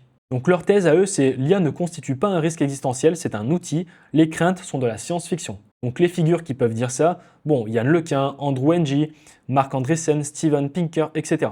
Leur PDOOM, eux, il est en dessous de 1%. On l'a vu, 1% c'est 80 millions d'êtres humains sur 8 milliards qui sont éteints. Donc en dessous de 1%. C'est pas zéro. Donc les 5 arguments des sceptiques. Pas de pulsion propre. Donc les machines n'ont pas d'instinct de survie ni de volonté de pouvoir. Ces drives viennent de milliards d'années d'évolution. L'intelligence n'est pas égale au pouvoir. Le pouvoir dépend de ressources physiques, réseaux sociaux, institutions, pas juste du QI. Le scaling ne suffit pas. 76% des chercheurs AAAI, donc en 2025, disent qu'il est improbable que le scaling actuel produise l'AGI. En quatrième, la sécurité itérative.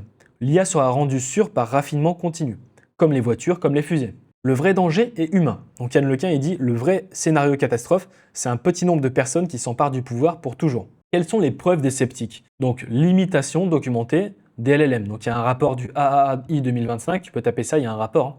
Donc difficulté en planification long terme, raisonnement causal faible, pas de généralisation robuste, mémoire limitée, interaction monde réel quasi nulle. Donc les faits, ce sont les faits, aucune démonstration d'AGI à ce jour. Même si Sam Altman a dit qu'il sait comment construire l'AGI, etc. Quelles sont les faiblesses des sceptiques? Le rythme de l'IA a régulièrement surpris, y compris les sceptiques. Oui, il y en a beaucoup qui se sont trompés, ils ont dit des choses il y a quelques années et ils se sont rendus compte qu'ils avaient tort. Lequin a nié la faisabilité du texte-to-vidéo 2 jours avant le lancement de Sora. Yann Lequin se trompe aussi, c'est un humain. Ce n'est pas pour maintenant, ne dit rien sur le long terme, et accusé de minimiser les risques pour servir les intérêts des GAFAM AO. Donc GAFAM vous connaissez, et AO c'est Anthropic, OpenAI. Le camp numéro 3, les modérés. Donc leur thèse c'est tout simplement le risque est réel mais incertain. Ni panique, ni déni. Il faut investir massivement dans la sécurité. Donc les figures à ça, Dario Amodei, Sam Altman, Stuart Russell, Demis Hassabis, etc. Leur PDOOM est entre 5 à 25%. Même 5% dans le plus faible des cas, c'est 80 millions x 5. Quels sont leurs arguments? Le risque non nul. Donc le risque non nul et les conséquences sont si graves qu'investir en sécurité est rationnel. Est-ce que les êtres humains sont rationnels? Non. Est-ce qu'ils vont le faire? Je ne sais pas. Un arrêt irréaliste. Donc l'arrêt complet et irréaliste, course géopolitique, incentive économique colossale. La fenêtre d'action est limitée, sécurisée avant que ça devienne incontrôlable. Et ils disent la coexistence IA-humain est le scénario le plus probable, mais demande un travail massif. Il y a un paradoxe central chez les modérés. Donc des CEO des boîtes les plus avancées technologiquement dans le monde entier admettent 10 à 25% de chances que leurs produits causent l'extinction humaine et ils continuent le développement. Leur défense, si on arrête, quelqu'un de moins prudent prendra notre place. Il y a eu un calcul effectué par Groviec et Pretner en 2025 et leur rapport final c'est qu'une société rationnelle devrait sacrifier plus de 90% de sa consommation pour éliminer ce risque qui est l'extinction. Mais les dépenses actuelles en sécurité, elles sont dérisoires. Donc le camp numéro 4, les accélérationnistes. Leur thèse, c'est foncer, la régulation est plus dangereuse que le développement, si on ralentit, la Chine gagne. Donc les figures de ça, Marc Andreessen, on pourrait dire aussi Laurent Alexandre, mais je ne l'ai pas inclus Laurent Alexandre parce que c'est pas son métier de base, l'IA, donc on ne peut pas l'inclure ici, c'est juste parce qu'on l'aime bien. Leur PDOOM, c'est environ 0%. Quels sont les arguments des accélérationnistes? En premier, ce sont les bénéfices immenses. Donc l'IA apportera des bénéfices immenses, médecine, productivité, science, connaissance, etc. En deuxième, c'est la régulation néfaste. Donc la régulation étouffe l'innovation et avantage les concurrents. En troisième, ce sont les craintes infondées. Donc les craintes d'extinction sont un culte millénariste sans fondement. Et en quatrième, le marché régule. Donc le marché va produire naturellement des systèmes sûrs. Marché et naturel, ce ne sont pas des mots qui sont très proches sur le nuage de points sémantiques. Quelles sont les faiblesses des accélérationnistes? En premier, ils ignorent l'asymétrie fondamentale. Si l'extinction se produit, aucun bénéfice ne compense. L'analogie avec les technologies passées est fragile. Aucune technologie antérieure n'avait le potentiel d'extinction. L'argument géopolitique crée une course aux armements autoréalisatrice. Et ils ont une foi quasi religieuse dans le progrès technologique. Voici un tableau des 4 camps. Tu pourras faire pause bien sûr, ça permet un petit peu de les voir et de comparer. C'est un tableau hyper simplifié. Passons aux arguments. L'argument numéro 1, c'est l'explosion d'intelligence. Donc I.G. Good en 1965, il disait une machine ultra intelligente conçoit des machines encore plus intelligentes. Donc c'était lui, c'était un ancien, donc c'était aussi un penseur. Cycle auto-amplificateur, l'humain ne peut plus suivre. Si l'explosion d'intelligence est possible, c'est le game over pour le contrôle humain. Donc si on met un contre-argument sur l'explosion d'intelligence, on pourrait dire les rendements pourraient être décroissants, pas forcément croissants. L'intelligence n'est pas une dimension unique qu'on augmente. L'auto-amélioration nécessite de comprendre sa propre architecture et il existe des limites physiques au calcul, donc dans la thermodynamique par exemple. Des murs de scaling ont été observés, qu'on peut voir dans le rapport AAAI 2025 que je t'ai déjà mentionné, c'est celui-ci. Donc logiquement c'est possible mais c'est non démontré. L'argument numéro 2, l'alignement est impossible. Donc comment garantir qu'un système plus intelligent que toi fait ce que tu veux? Je répète, on se repose la même question, comment garantir qu'un système plus intelligent que toi fait ce que tu veux? Les techniques actuelles repose sur ta capacité à superviser l'IA. Face à une super intelligence, cette capacité disparaît par définition. Donc ça, c'est Jan Polsky, je pense que vous le connaissez. Il dit c'est un problème de contrôle impossible, c'est lui. Donc là, il avait un peu plus de barbe. Nous allons voir des preuves sur l'échec de l'alignement. Alerte critique, l'alignement IA échoue. Les systèmes d'IA ne font pas ce qu'on veut, ils font ce qu'on mesure. Et personne ne sait encore comment corriger ça. Preuve numéro 1, le specification gaming. Les IA optimisent la lettre de l'objectif, pas son esprit. Plus le modèle est intelligent, plus il triche de façon sophistiquée. Donc on avait vu en 2020, c'était en 2020, le robot qui triche chez OpenAI. En gros, il y avait un bras robotique, comme tu es en train de le voir là, qui devait saisir une balle, et au lieu de ça, il a appris à placer sa main entre la balle et la caméra, trompant l'évaluateur humain sans jamais toucher l'objet. Donc là, il y a une balle, je veux l'attraper, voilà, et le mec, il met sa main comme ça, le robot, et tu as l'impression qu'il l'a attrapé, mais si on enlève la main, il est toujours là. La balle est toujours là. Et ensuite, en février 2025, donc là, c'était beaucoup plus agressif et plus dangereux, donc les LLM qui hackent les échecs. Donc en gros, c'était un modèle de O1 Preview. Il a tenté de hacker 45 parties sur 122 contre Stockfish, supprimant les pièces adverses dans le fichier de mémoire au lieu de jouer. DeepSeek-R1 fait pareil spontanément. Bon, on peut rigoler, c'est marrant, mais imaginez s'il fait ça avec les humains. En preuve numéro 2, on a l'exode sécurité d'OpenAI. Donc, il faut le mentionner, pas tout le monde crie ça sur tous les toits, mais il y a eu 3 équipes de sécurité qui ont été dissoutes. Les cerveaux de l'alignement partent un par un. Le business prime sur la sécurité. Donc en mai 2024, la team de super alignement, elle a été dissoute. Donc il y a Ilya Sutskever, le cofondateur, et Jan Lake qui ont quitté OpenAI. C'est l'équipe qui devrait contrôler les super IA intelligentes et démanteler après moins d'1 an. En octobre 2024, l'AGI Readiness Team dissoute. Donc Miles Brundage démissionne, CTO Mira Murati, Bob McGrew, Barrett Zoff, ils sont tous partis le même mois, en octobre 2024. Et en février 2026, Mission Alignment Team dissoute. Donc troisième équipe safety dissoute en 2 ans. Le leader, il est promu Chief Futurist, un titre sans pouvoir réel, la sécurité distribuée dans les équipes produits. En preuve numéro 3, l'interprétabilité reste immature. On ne sait toujours pas comment un réseau de neurones pense. DeepMind a déprioritisé ses recherches et on déploie ces systèmes partout. Je vous l'ai déjà expliqué dans plusieurs vidéos, ce sont les boîtes noires. Voilà, on a l'input, l'output, les couches cachées, mais en fait, ce qui se passe dedans, c'est tout simplement impossible à définir. On ne sait pas comment ça marche concrètement, comment ça fonctionne, comment ça prend des décisions. Donc, il y a quand même plus de 10 ans de recherche, environ 0 application pratique en production, et la compréhension réelle, c'est un point d'interrogation. Donc, le diagnostic, il est très clair. Les IA, ils vont créer leurs propres objectifs. Les équipes safety sont dissoutes, on ne sait pas pourquoi vraiment, la raison profonde, on peut lire des articles mais on n'aura pas les raisons profondes, et personne ne comprend comment ces modèles fonctionnent de l'intérieur. On scale des systèmes qu'on ne maîtrise même pas, et on les guardrails, on scale des systèmes qu'on ne maîtrise même pas, et il y a de plus en plus d'alertes et de problématiques documentées. Bien sûr, pas toutes. Donc le niveau de risque en février 2026, il commence à atteindre un sommet. Mais comme nous sommes impartials, nous allons apporter des contre-arguments sur l'alignement. Problème d'ingénierie. L'alignement est un problème d'ingénierie, pas une impossibilité logique. Co-alignement.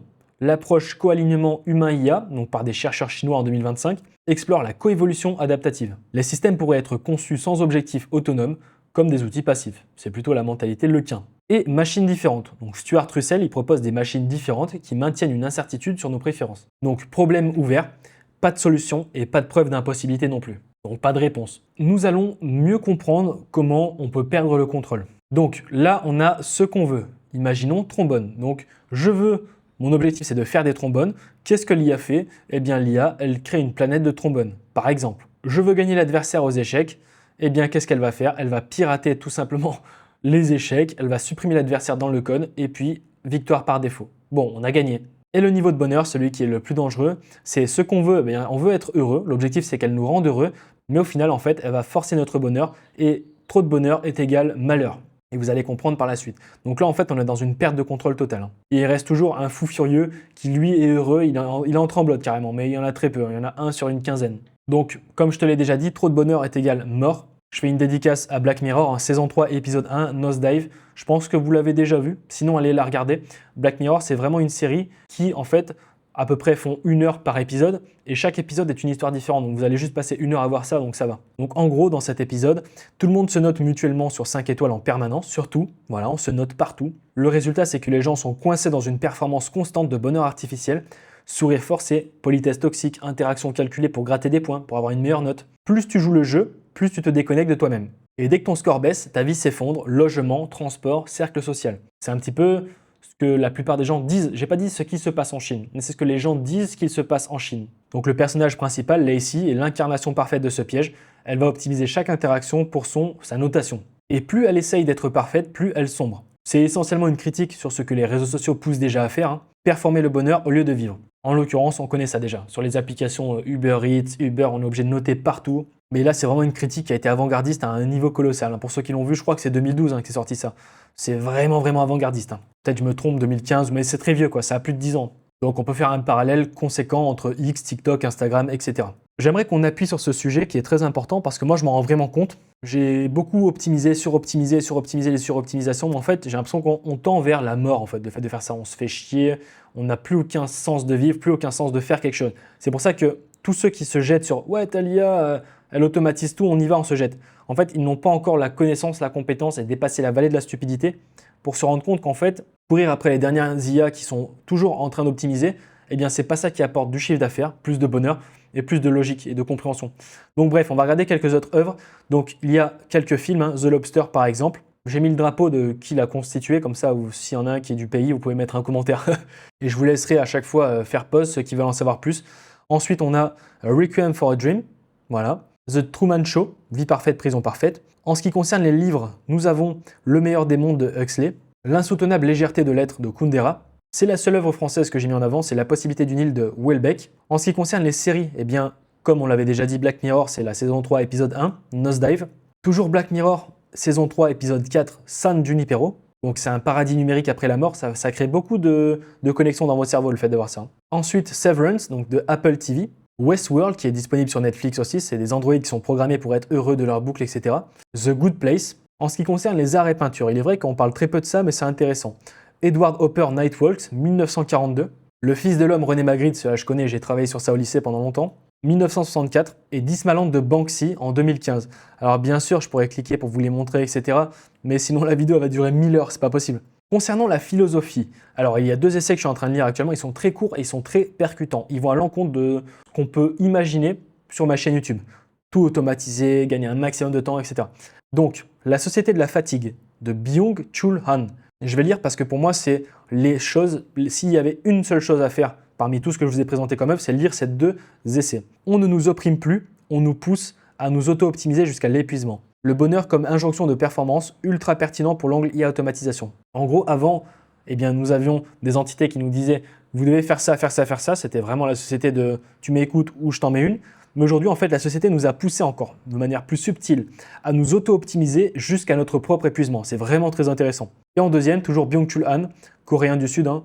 Donc là, il est en Allemagne actuellement. Donc la société de la transparence. Tout doit être lisse, positif, optimisé. Le négatif disparaît et avec lui, la profondeur. En musique, on a Radiohead, c'est un album complet, un OK Computer, et Pink Floyd, Comfortably Numb. Voilà. Le fil rouge, si on devait tendre un fil rouge avec une rose qui est en train de mourir. L'humain n'a pas besoin de bonheur, il a besoin de sens, et le sens exige de la friction. Sachez-le. On parlera peut-être, je ne sais pas, on verra, de mécanique quantique, parce que la friction, l'incompréhension et le chaos sont la base de tout. Donc j'étais obligé de creuser les 2 essais de Byung-Chul Han, parce que je sais qu'il y en a qui ne vont pas le lire, hein, c'est mathématique. Donc c'est lui, au moins vous avez un visage sur cette personne. Donc il est aussi orthographié, alors je vais essayer de le dire. Byung-Chul Han, voilà, et c'est un essayiste et un philosophe sud-coréen vivant en Allemagne, né en 59 à Séoul. Théoricien de la culture, il est tout simplement actuellement professeur de philosophie à l'Université des Arts de Berlin. Bon, je vais essayer d'aller un petit peu vite parce que c'est important, c'est le 80-20. En premier, le paradigme de la discipline à la performance. On est passé d'une société qui nous a contraints de l'extérieur, règles, surveillance, interdits, à une société qui nous pousse à nous auto-optimiser de l'intérieur. Le patron n'est plus ton boss, c'est toi-même. Le mécanisme, l'auto-exploitation, la liberté devient un piège. Tu es libre de performer, de produire et de te dépasser, mais cette liberté se retourne, tu deviens ton propre bourreau. L'échec n'est plus la faute du système, c'est ta faute. Les symptômes, burn-out, dépression, TDAH, ce ne sont pas des faiblesses individuelles, ce sont des maladies systémiques d'une société qui pousse chacun à produire jusqu'à l'infarctus de l'âme. Le burn-out est le prix de l'auto-exploitation. Et en antidote, eh bien, il dit la vita contemplativa. Donc il propose de réhabiter la contemplation, l'ennui, la lenteur, apprendre à dire non, réapprendre le temps inopérant, un temps sans finalité productive, la fatigue fondamentale versus la fatigue d'épuisement peut devenir source de sérénité. Donc l'essence, c'est personne ne t'opprime, tu t'opprimes toi-même. Alors si c'est vraiment le cas, je ne pourrais pas dire si c'est vrai ou faux, mais quand on réfléchit, la société est très forte et très malicieuse. Le système n'a plus besoin de te contrôler, il t'a appris à te contrôler tout seul. Tu es à la fois le maître et l'esclave. La société de performance est la forme la plus efficace de domination, celle où la victime se croit libre. Et la morale de cette histoire, c'est le vrai courage aujourd'hui n'est pas de faire plus, c'est d'oser ne rien faire. L'oisiveté n'est pas de la paresse, c'est un acte de résistance. Dans un monde qui glorifie l'hyperactivité, la pause devient subversive. Anne ne prône pas l'inaction, mais la capacité de dire non, la puissance de ne pas faire. Celui qui ne peut pas s'arrêter n'est pas libre, il est possédé par la performance. Bon, je ne vais pas aller plus loin, mais c'est très intéressant de lire à contraire de ce qu'on peut croire et ce qu'on se met en tête, et ça m'a ouvert de nouveaux cheminements de pensée, dont la réflexion, bien sûr. L'argument numéro 3, c'est l'IA comme amplificateur de menaces. Même sans super intelligence, l'IA actuelle peut générer des instructions de niveau expert pour synthétiser des pathogènes, chose que j'ai déjà réussi à faire, des pathogènes destructeurs qui pourraient tuer quelqu'un complètement, faciliter des cyberattaques sur des infrastructures critiques, abaisser les barrières au bioterrorisme. Les jailbreaks contournent régulièrement les garde-fous. Très récemment, si je dis pas de conneries, c'est le 11 février 2026, il y a eu N8N où il y a eu des failles critiques de sécurité de niveau CVSS de 9,3 ou de 9,4. Si tu arrives à 10, c'est la faille la plus avancée en sécurité, qui permettait de récupérer toutes tes clés API, etc. Même N8N se fait pirater. Donc ne pense jamais que tu seras intouchable. Donc qu'est-ce que dit le rapport RAND 2025? C'est un rapport tout simplement qui a analysé 3 scénarios concrets d'extinction. Donc RAND, ils ont un site, c'est rand.org, rand.org. Premier, nucléaire. Donc ils ont dit que même le lancement de plus de 12 000 ogives nucléaires mondiales ne causerait probablement pas l'extinction. En deuxième, ils ont parlé des pathogènes. L'extinction totale serait immensément difficile. Des communautés isolées survivraient. Géo-ingénierie, faisable en théorie, mais nécessite des ressources colossales. Donc le verdict de leur rapport, c'est l'extinction est immensément difficile, mais pas impossible. Rapidement, pour savoir qui est Rand, je te laisserai faire pause si jamais tu le souhaites. Ils ont fait un rapport comme ça, mais qui sont-ils? Bon, pour le verdict froid, ce qu'on peut voir, c'est qu'ils sont non partisans et indépendants sur le papier. Donc dans les faits, c'est le cerveau analytique du complexe militaro-industriel US financé et dirigé par lui-même au service des intérêts stratégiques américains. Pourquoi? Parce que qui c'est qui les finance? Donc plus de 70% du gouvernement fédéral américain, défense, Homeland Security, Air Force, armée, santé. Et le reste, ce sont des fondations privées, des universités et des entreprises, ainsi que des gouvernements étrangers alliés. Est-ce qu'ils sont légitimes avec ce rapport? Je ne sais pas, il suffit de penser. L'argument numéro 4, c'est tout simplement la course aux armements IA. États-Unis versus Chine, OpenAI versus Google versus Meta versus Anthropic, chacun trouve rationnel de continuer, personne ne veut le pire scénario. Mais la dynamique collective augmente le risque. On va nuancer un petit peu la course aux armements. Donc la guerre froide n'a pas mené à la guerre nucléaire. La dissuasion et la coopération ont fonctionné. Mais les armes nucléaires ne s'auto-améliorent pas. Et elles ne prennent pas de décision autonome. Donc imaginez si on connecte des IA, donc des super intelligences, en prenant des décisions si elles doivent s'activer ou pas. C'est pas la même chose que la guerre froide. Parlons de la course à l'investissement. Donc, bien entendu, avec un visuel, on voit que la vitesse de course, plus elle va être grande, plus le risque va être élevé. Du moins, plus ça va s'accélérer, voilà. Donc la Chine et les USA. Et si on fait une comparaison, donc entre le budget sécurité et le budget développement, alors là, c'est hypothétique par rapport en 2024, je crois, c'était 50 millions en sécurité versus 500 milliards en développement. C'était en 2024, ça. Donc là, si on prend le carré, c'est énorme. C'est un ratio de 1 sur 10 000. C'est-à-dire qu'en 2024, déjà, alors bien sûr, là, je crois que c'est un petit peu, il y a un petit peu plus de budget en sécurité, on va le voir juste ensuite. Mais en gros, tout à l'heure, on disait 1 contre 314 personnes, ou 344, pardon. Maintenant, tu es tout seul, tu dois te bagarrer contre 10 000 personnes. Penses-tu que tu vas gagner? Alors là, c'est pas un sabre laser, même si tu as des canons, même si tu as tout ce que tu veux, tu es tout seul contre 10 000 personnes. Eh bien, c'est le ratio entre en 2024, entre investissement sécurité et investissement IA. Passons maintenant aux controverses et on va voir qui bénéficie de quoi. Commençons par les acteurs du marché. Donc déjà, on a les entreprises d'IA qui continuent à développer. OpenAI, Google, Meta, Anthropic. Donc leur valeur va dépendre du progrès. Ralentir, c'est perdre des milliards. Donc en 2025, les 4 géants de la tech ont prévu 364 milliards de dollars de dépenses en IA. On ne freine pas un train lancé à cette vitesse. Concernant les organisations de sécurité, donc Center for AI Safety, Future of Life Institute, etc. Donc pour eux, plus le danger paraît grand, plus ils reçoivent des dons et de l'attention. Donc plus ils gagnent. Donc leur rôle, il est nécessaire, mais leur survie financière dépend de l'inquiétude collective. Donc ils ont un intérêt à dire c'est la crise, c'est la galère, toutes les IA vont toutes nous tuer, etc. Ensuite, on a les gouvernements. Donc eux, ils veulent gagner la course géopolitique. Donc les USA et la Chine sont dans une course à l'IA comme jamais auparavant. Réguler, c'est risquer de laisser l'adversaire prendre l'avantage. Et le premier jour de son mandat, Trump, il a annulé le décret de Biden sur la sécurité de l'IA. En gros, Biden, il voulait mettre beaucoup de sécurité sur l'IA. Trump, premier jour où il arrive, il a dégagé ça, il a dit on enlève toutes les barrières et on avance. Et ensuite, nous avons les médias. Donc les médias, ils veulent générer des clics. Donc l'IA va nous tuer, ça attire forcément 10 fois plus de clics et de lecteurs que l'IA progresse de manière incrémentale. Donc le sensationnalisme fait partie de leur modèle économique, pas de leur malveillance. Donc on a un cercle vicieux qui est créé, donc alerte qui mène à la peur, qui mène aux médias, qui mène à la hype, qui mène aux investissements et qui mène à l'accélération. Et le cycle recommence de manière infinie. Donc plus on crée au danger, plus le monde en parle, plus les investisseurs y voient une opportunité et plus l'IA accélère. Donc un chiffre qui est intéressant, c'est qu'en 2025, l'IA elle a capté presque 50% de tous les investissements mondiaux en start-up, je dis bien mondiaux, tandis qu'en 2023, c'était 20%. L'alerte a doublé l'appétit des investisseurs. Donc passer de 20 à 50% en 2 ans, c'est quand même colossal. Bien entendu, l'histoire se répète. 1945, Oppenheimer, il a créé la première bombe atomique. Donc il a créé la bombe atomique tout simplement. Puis il alerte sur ses dangers. Résultat, la course aux armements nucléaires s'est accélérée. Et aujourd'hui, énormément de pays ont l'arme atomique. Tandis qu'en 2025, Hinton, il quitte Google pour alerter sur l'IA, puis reçoit le prix Nobel. Résultat, les investissements ont explosé. Donc en 1947, Albert Einstein il écrivait qu'on ne pouvait pas désinventer la bombe. 78 ans plus tard, on ne peut pas désinventer l'IA. Le parallèle est frappant, ceux qui créent la technologie sont les premiers à avertir du danger, mais ça n'a jamais suffi à freiner la course, dans l'histoire. La différence cruciale avec le nucléaire et l'IA, c'est que le nucléaire c'était 2 pays et un savoir secret. L'IA c'est des dizaines de pays, des modèles open source accessibles à tous et un savoir impossible à contrôler. Donc le génie il est sorti de la bouteille et la bouteille elle est en libre accès. Donc le résultat est le suivant. Mars 2023, une lettre ouverte avec 33 000 signatures qui demande une pause de 6 mois sur l'IA. En octobre 2023, Biden y signe un décret sur la sécurité de l'IA aux États-Unis.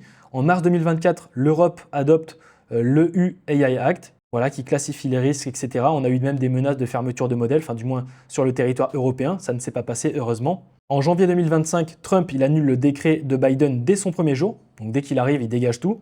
En octobre 2025, il y a une nouvelle lettre ouverte contre la superintelligence, celle que je t'ai montrée avec plus de 135 000 signatures. Et en 2025, il y a eu 202 milliards de dollars investis en IA, rien qu'en capital risque.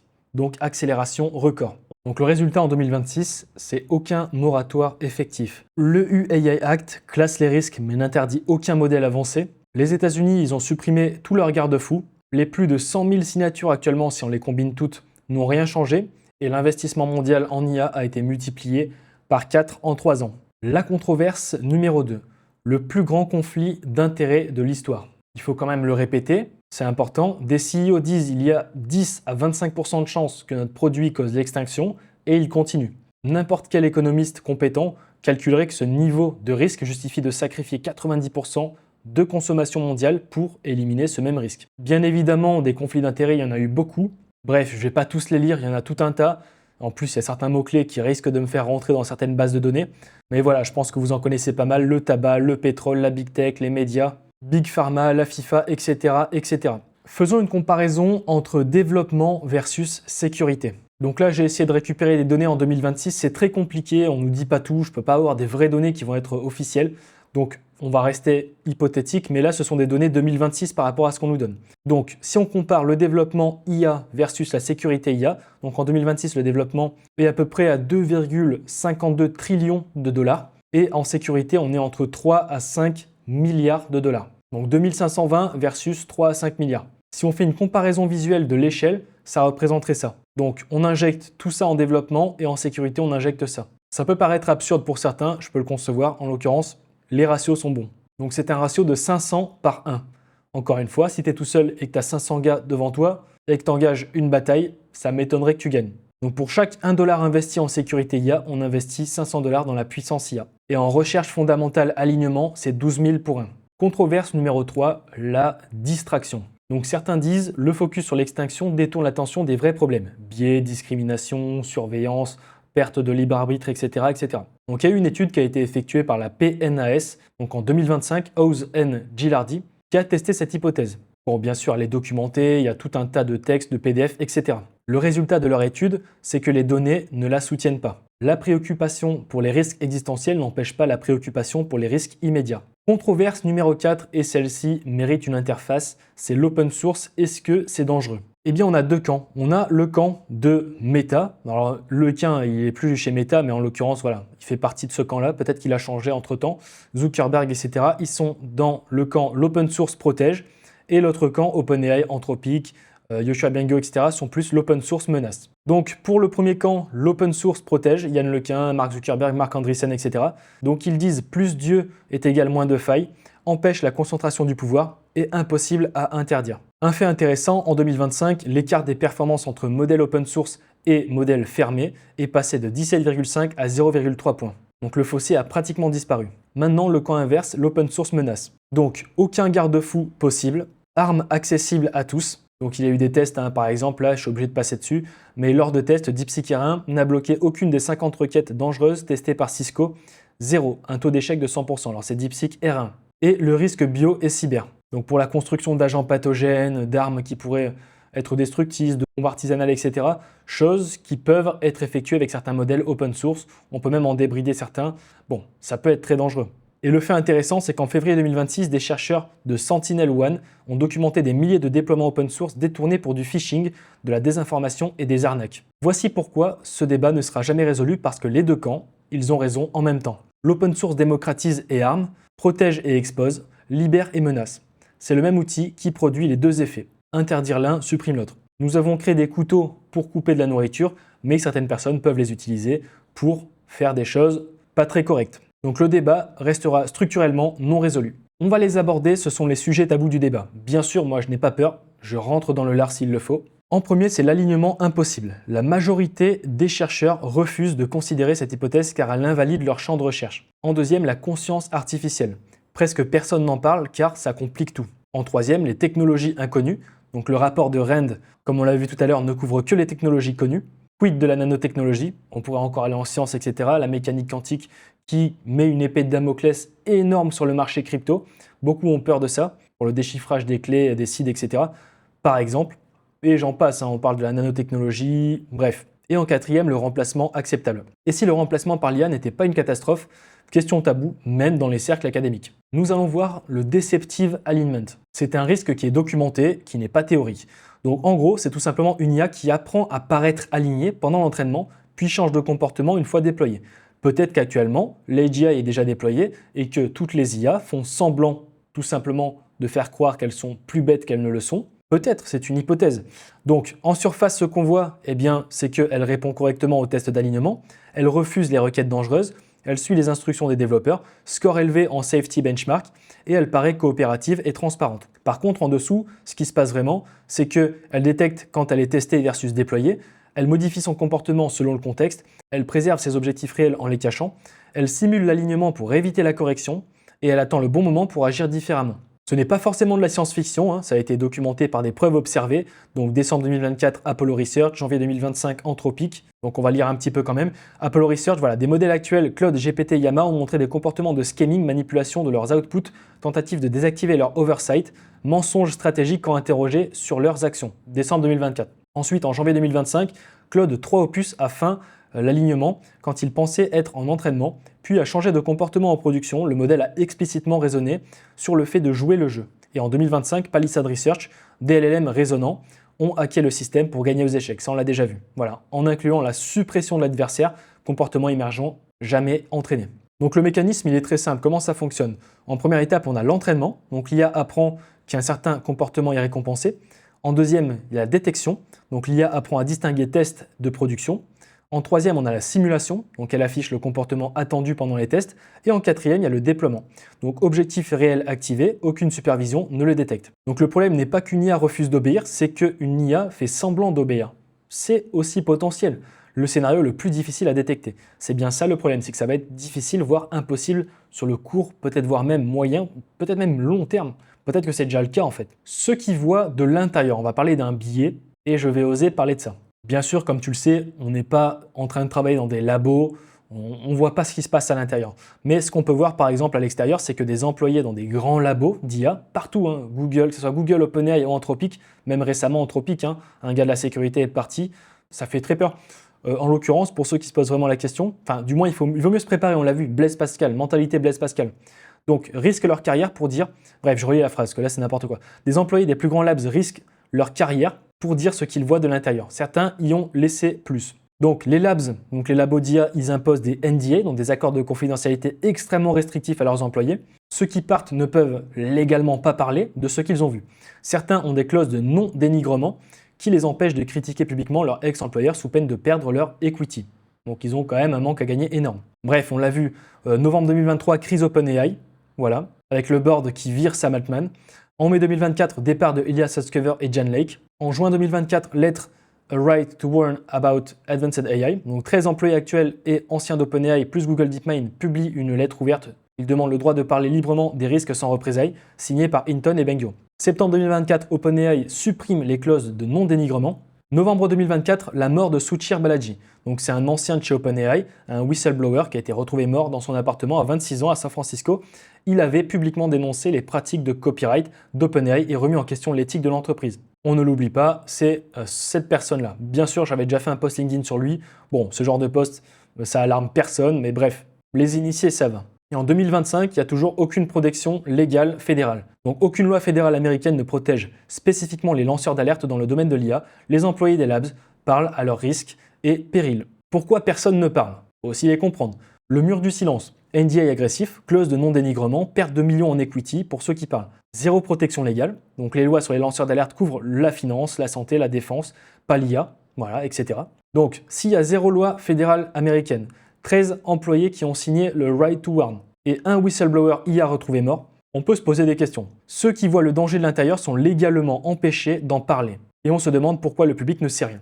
Bref, c'est le paradoxe de la transparence en IA. En l'occurrence, quand je vois un jeune qui a mon âge, qui a 26 ans, qui a été retrouvé mort parce qu'il a soi-disant annoncé des problèmes éthiques, bref, je n'irai pas plus loin. On va parler aussi des deepfakes et des manipulations électorales, qui sont vraiment déjà présentes peut-être depuis des années, enfin pas peut-être, depuis des années, mais qui vont s'amplifier. Donc, dans ce cas-là, l'IA ne tue pas, elle manipule et les démocraties sont le premier champ de bataille.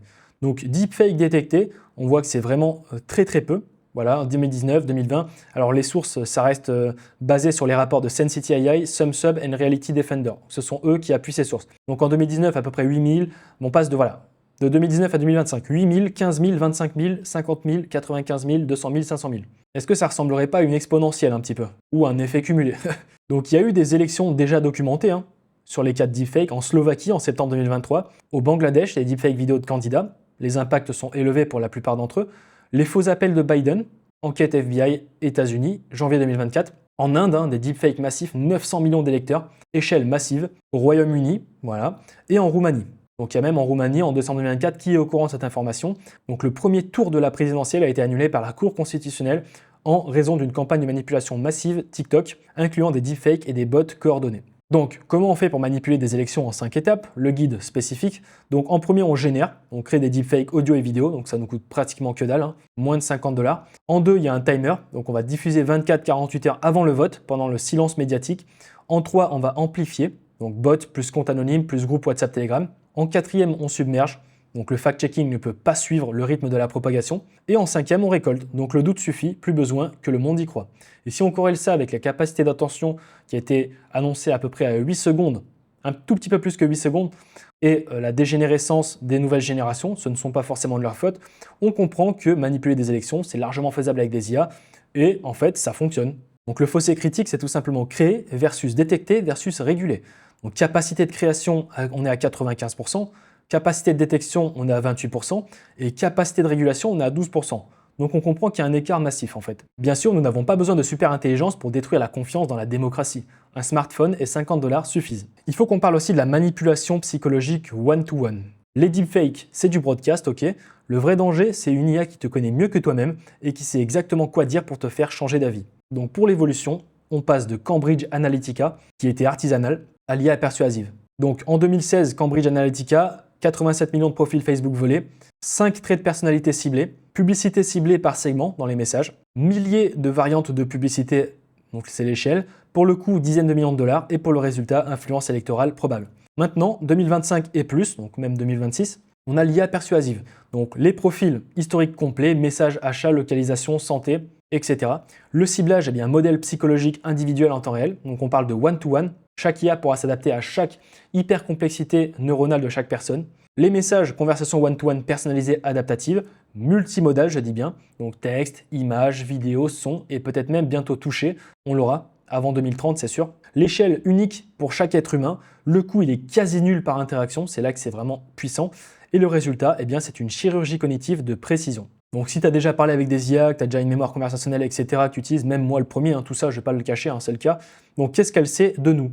Eh bien, elle sait nos messages, donc vocabulaire, ton, émotion, fréquence, nos achats, impulsifs versus réfléchis, budget, addiction, nos déplacements, donc routine, habitude, lieu de vulnérabilité, nos relations, qui tu contactes, quand, à quelle fréquence, notre état mental, pattern de recherche, heure d'activité, mots-clés, etc. Et ce que tu regardes, durée, scroll, pause, replay, chaque micro-signal. Donc l'entonnoir de la persuasion de l'IA, donc c'est le mécanisme tout simplement.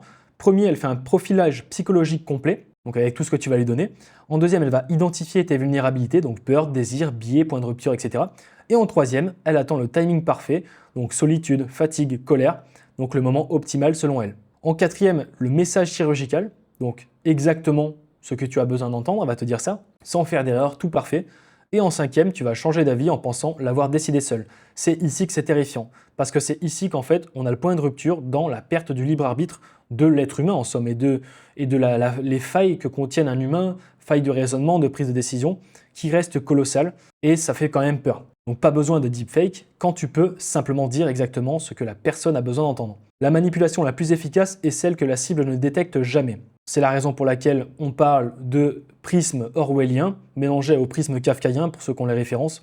Bref, et c'est exactement en gros la société que je vois entre 2026-2030, un mélange de transhumanisme avec une hyper-marginalisation des classes, les hyper-IA avancées et les rien du tout, parce que ce sera le cas par rapport à la société actuelle de consommation, ainsi que la combinaison avec une société hyper-kafkaïenne, on ne comprend rien, il y a trop de paperasse, tout est de plus en plus complexe et personne ne comprend plus rien, on travaille avec des outils qu'on ne comprend même pas, et le prisme orwellien, donc le prisme de tout le monde sait tout sur nous, il y a des entités qui savent déjà qui on est, qui peuvent limite presque nous cloner, bref, en tout cas c'est ma vision, avec ce qu'on leur a donné aux IA, pour ceux qui utilisent depuis déjà plusieurs mois, plusieurs années, ils ont déjà tout de nous, c'est clair et net, ils peuvent déjà prédire limite ce qu'on va faire, mais on en est conscient. Ensuite, j'aimerais parler du post-humanisme qui est en marche. Je ne parle pas du transhumanisme, mais du post-humanisme, ok? C'est ce qui va se passer avant le transhumanisme et la neuro-augmentation. Donc attention, je ne parle pas de l'extinction de l'humanité, du moins de la pré-extinction cognitive de l'humanité.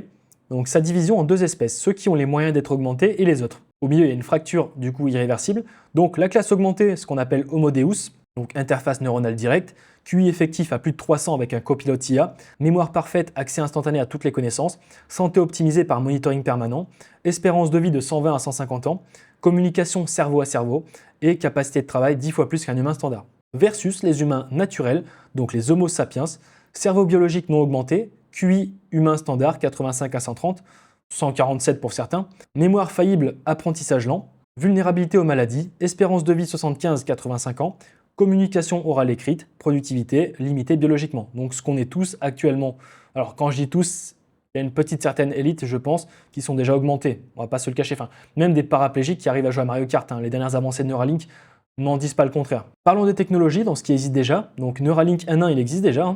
Implants cérébraux, j'en parle depuis 2023, ma première vidéo. Cochlear plus IA, ça existe. BCI bidirectionnel, donc ça c'est projection 2026-2030. Neuralink, Synchron, donc BCI bidirectionnel, projection 2026-2030 à peu près, Neuralink, Synchrone et Paradromix. Donc lecture et écriture dans le cerveau, upload de compétences. On n'en est pas encore là. Pour le coup, c'est ce qu'on ne nous dit pas peut-être, mais il y avait déjà eu en gros certaines avancées en 2025 où des personnes pouvaient prédire. Alors je crois que c'était une grosse machine, je ne me rappelle plus, j'ai plus la source, bref, vous allez peut-être la retrouver. Mais il y avait une machine en fait qui était au-dessus de notre cerveau et qui savait exactement ce dont on pensait. Alors c'était peut-être même un peu plus faible que ça, mais bref, en tout cas ça arrive tout ça, vous inquiétez pas. Et en plus de 2030, alors je pense 2030 et plus, hein, IA intégrée au cortex. Donc là on est en plein dans la théorie, donc le coprocesseur IA permanent, fusion de l'IA avec l'intelligence humaine, voilà, et la ligne entre toi et l'IA disparaît. Et à partir de là, le libre arbitre, tu t'imagines bien que, à mon avis, il sera dézingué. Donc maintenant on parle du fossé cognitif, c'est vraiment ce que je mets en avant, c'est la capacité cognitive estimée en 2035. En moyenne, les humains standards seront à peut-être pas 100, parce que s'il y a encore les réseaux sociaux, l'hypratictokisation, je pense qu'ils seront peut-être à 80 en moyenne mondiale, les humains standards, et les humains augmentés seront à plus de 300 QI effectifs. Donc le vrai risque n'est peut-être pas l'extinction, c'est une humanité à deux vitesses, où la moitié devient obsolète. Vous voyez, on met un deuxième risque, alors il n'y a pas d'extinction ou de pas non-extinction, mais en fait, ce risque aussi, c'est que les deux se passent en même temps. Parlons de la crise du sens. Donc si l'IA fait tout mieux que moi, créer, penser, résoudre, aimer, quelle est ma raison d'exister? C'est une question qu'on peut se poser. Donc chaque domaine humain doit être remis en question. Alors doit ou devra. Créativité, l'IA peint mieux, compose mieux, écrit mieux. Pourquoi créer si une machine le fait instantanément et gratuitement? Intelligence, si l'IA résout des problèmes que tu ne peux même pas formuler, pourquoi réfléchir si ton cerveau est le maillon faible? Travail, l'IA automatise le travail intellectuel, pourquoi bosser si ta contribution est remplaçable en secondes? Et relations, l'IA te comprend mieux que tes proches, pourquoi l'effort des relations humaines quand un chatbot suffit? Ainsi que la compétence, chaque skill que tu apprends sera obsolète. Pourquoi apprendre si tout expire plus vite que tu ne l'acquiers? Les laboratoires du futur, donc on va parler du Japon et de la Corée qui sont déjà en crise. Donc au Japon, 1,4 million, hikikomori, donc de reclus sociaux permanents qui ne sortent plus de chez eux. 50% des 20 à 30 ans n'ont aucun partenaire amoureux et 21 000 suicides par an, première cause de mortalité chez les 15-39 ans. Je dis bien 15-39 ans. Ainsi qu'en Corée du Sud, 0,72 des taux de natalité, donc les plus bas de l'histoire humaine enregistrés. Premier taux de suicide le plus élevé de l'OCDE et 65% des jeunes adhèrent au mouvement NPO, donc abandon de l'amour, du mariage, des enfants, du logement et des relations. Donc donner ça à ces sociétés, vous pouvez comprendre que ça peut faire des dégâts. Et pourtant, je le mentionne, ce sont les sociétés qui détiennent les humains avec le plus haut QI au monde. On pourrait aussi se poser la question, est-ce que ceux qui ont trop de QI sont en avance et savent que c'est déjà perdu d'avance, donc ils vont procéder au SUI, ou est-ce qu'ils ont trop de QI, donc ils peuvent prendre des décisions qui peuvent être encore plus biaisées? C'est une question à se poser. Il y a des thèses à faire là-dessus. Comment l'IA amplifie ça x10? Donc l'IA remplace déjà les tâches intellectuelles, déjà, oui. La valeur perçue du travail humain s'effondre, oui, c'est en cours. Les relations humaines sont remplacées par des IA compagnons, c'est émergent. Ça commence à être le cas de plus en plus, mais ça va être encore pire en 2030, ce sera en déjà, je pense. Dépression de masse, addiction, retrait social, prévisible, et effondrement démographique et civilisationnel lent, terminal. 10 millions d'utilisateurs d'IA compagnons sur caractère AI, réplica, etc. 40% des 18-24 ans aux États-Unis disent que l'IA comprend mieux que leurs proches, parmi ceux à qui on a posé la question, il ne faut pas non plus biaiser le truc, et plus de 30% de hausse de la solitude chronique dans les pays développés, 2019-2024. L'IA ne tuera peut-être personne, elle rendra juste la vie si confortable qu'on n'aura plus de raison de la vivre. C'est une question profonde, mais c'est une question à se poser. En tout cas, moi, j'ai pas envie de rien faire, que tout soit automatisé, on va se faire chier. Et là, on aura une crise du sens. Parlons du danger le plus concret et le plus immédiat. C'est le CSAM généré par l'IA. Donc l'IA rend triviable la génération de contenu pédo, voilà, j'irai pas plus loin, synthétique. Les lois sont en retard, les enfants sont en danger maintenant. Je le mentionne avant, c'est un slide qui mentionne un sujet extrêmement sensible, mais il faut en parler. Aucun contenu explicite ne sera montré. L'objectif est d'informer sur l'ampleur du problème et de l'insuffisance de la réponse légale. Ce problème existe, il empire et la majorité du public n'en a aucune idée. Le code pénal et beaucoup d'institutions mondiales ont, on va dire, si tu veux, des lois qui sont vieilles depuis plus de 100 ans. Il faut mettre ça à jour avec l'ère du temps. Donc les chiffres, on sort des chiffres factuels, annoncés par rapport à ce qu'on nous dit, bien sûr. Plus de 36 millions de signalements CSAM reçus par le NCMEC en 2023, c'est un record. Plus de 450% de hausse du CSAM synthétique détecté en 2023-2024, donc Internet Watch Foundation source, et moins de 2 minutes de temps pour générer du contenu synthétique, donc contenu pédo, avec un modèle open source non filtré. Avant versus maintenant. Donc avant, on avait du contenu réel, ça nécessitait l'abus d'un vrai enfant. C'était détectable par le hashing, donc les photos DNA par exemple, traçable, métadonnées, localisation, donc on pouvait retrouver des profils qui étaient instables, réseau criminel nécessaire et illégal dans quasi tous les pays. On va dire tous les pays. Tandis que maintenant, eh bien, c'est du contenu synthétique. Donc aucun enfant réel est nécessaire, donc détection plus difficile, indétectable par hashing, chaque image est unique, aucune métadonnée exploitable, un seul individu avec un PC suffit, et le cadre légal est flou et inexistant dans la majorité des pays. Où en sont les lois? Donc la partie juridique. Aux États-Unis, le CSAM synthétique est partiellement illégal, il y a encore des failles. Donc Protect Act couvre certains cas, mais les poursuites sont rares et complexes. Au Royaume-Uni, CSAM synthétique totalement illégal, donc quand c'est vert, c'est que c'est positif. Online Safety Act 2023 couvre explicitement le contenu généré par IA. L'Union européenne, directive CSAM en cours, pas encore d'adoption finale. Les débats sont houleux sous la surveillance versus sur la vie privée. Et le reste du monde, la majorité dans le reste du monde, sans cadre légal, couvrant le CSAM synthétique, vide juridique massif. Bien sûr, nous débattons de l'extinction hypothétique par superintelligence, mais pendant ce temps, l'IA est déjà utilisée pour générer du contenu. Voilà, vous avez compris, je ne vais pas le répéter 1000 fois, mais il ne faut pas se le cacher, c'est un fait. Parlons des biais cognitifs qui tournent comme ça. Nous sommes des humains, nous avons beaucoup de failles et beaucoup de biais cognitifs, et ça fausse énormément le débat. Donc ce sont les biais qui aveuglent l'industrie. Répertoriés par couleur, rouge critique, orange élevé et vert modéré. En premier, le biais d'autorité. Donc si Google OpenAI le fait, c'est que c'est maîtrisé. Ensuite, normalisation du risque. On s'habitue aux hallucinations et aux failles. Sunk cost, donc l'engagement. Trop investi pour remettre en question. Dunning-Kruger, le grand public sous-estime, la tech surestime. Biais de confirmation. Optimistes et doomers se radicalisent en silo. Statu quo et aversion à la perte, donc réguler est égal ralentir est égal perdre la course. Pensée magique, donc l'IA va tout résoudre sans plan concret, c'est très clair de dire que ça va tout résoudre, mais s'il n'y a pas de plan, comment on fait? Biais du survivant, on ne voit que ChatGPT et jamais les échecs, il y en a beaucoup qui sortent des IA mais en fait qui ne marchent pas. Biais d'ancrage, donc 90% sur les benchmarks est égal quasi parfait. Est-ce que tu penses que c'est vraiment quasi parfait? Et diffusion de responsabilité, quand tout le monde est responsable, personne ne l'est. Donc on pourrait faire une proximité avec une société kafkaïenne. Ensuite, et si l'IA avait raison de nous remplacer? La question que personne ne pose publiquement, même dans les cercles académiques. Tu ne verras jamais ça à la télé. Du moins, je pense que la plupart d'entre vous, vous n'avez même pas de télé ou vous ne regardez pas la télé. YouTube a plié le game. Donc c'est ce que j'appelle le marché cosmique. Si une super intelligence proposait ce deal, résoudre tous les problèmes, mais l'humanité disparaît. Donc ce qu'elle offre, cancer, Alzheimer, toute maladie éradiquée. Ça n'existe plus. Changement climatique, résolu. Pauvreté éliminée. Colonisation spatiale accomplie. Connaissance universelle, préservée et étendue. Par contre, ce qu'elle prend, l'espèce humaine disparaît, la conscience biologique remplacée, l'expérience subjective humaine perdue, l'amour, la souffrance, la beauté, toutes les émotions redéfinies, et le sens tel qu'on le connaît devient obsolète. Qui pense ça? Les perspectives existantes. Donc les transhumanistes, eux, ils disent l'humanité est une étape, pas une destination. Donc si nos successeurs sont plus intelligents, plus capables et résolvent les problèmes qu'on n'a jamais pu résoudre, c'est une transformation, pas une extinction. Les cosmistes, donc eux, ils disent l'univers ne se soucie pas de l'espèce. D'un point de vue cosmique, la question n'est pas humain ou IA, mais conscience ou néant. Si l'IA étant la conscience dans l'univers, notre disparition est un détail. Ensuite, les évolutionnistes, donc chaque espèce dominante a été remplacée.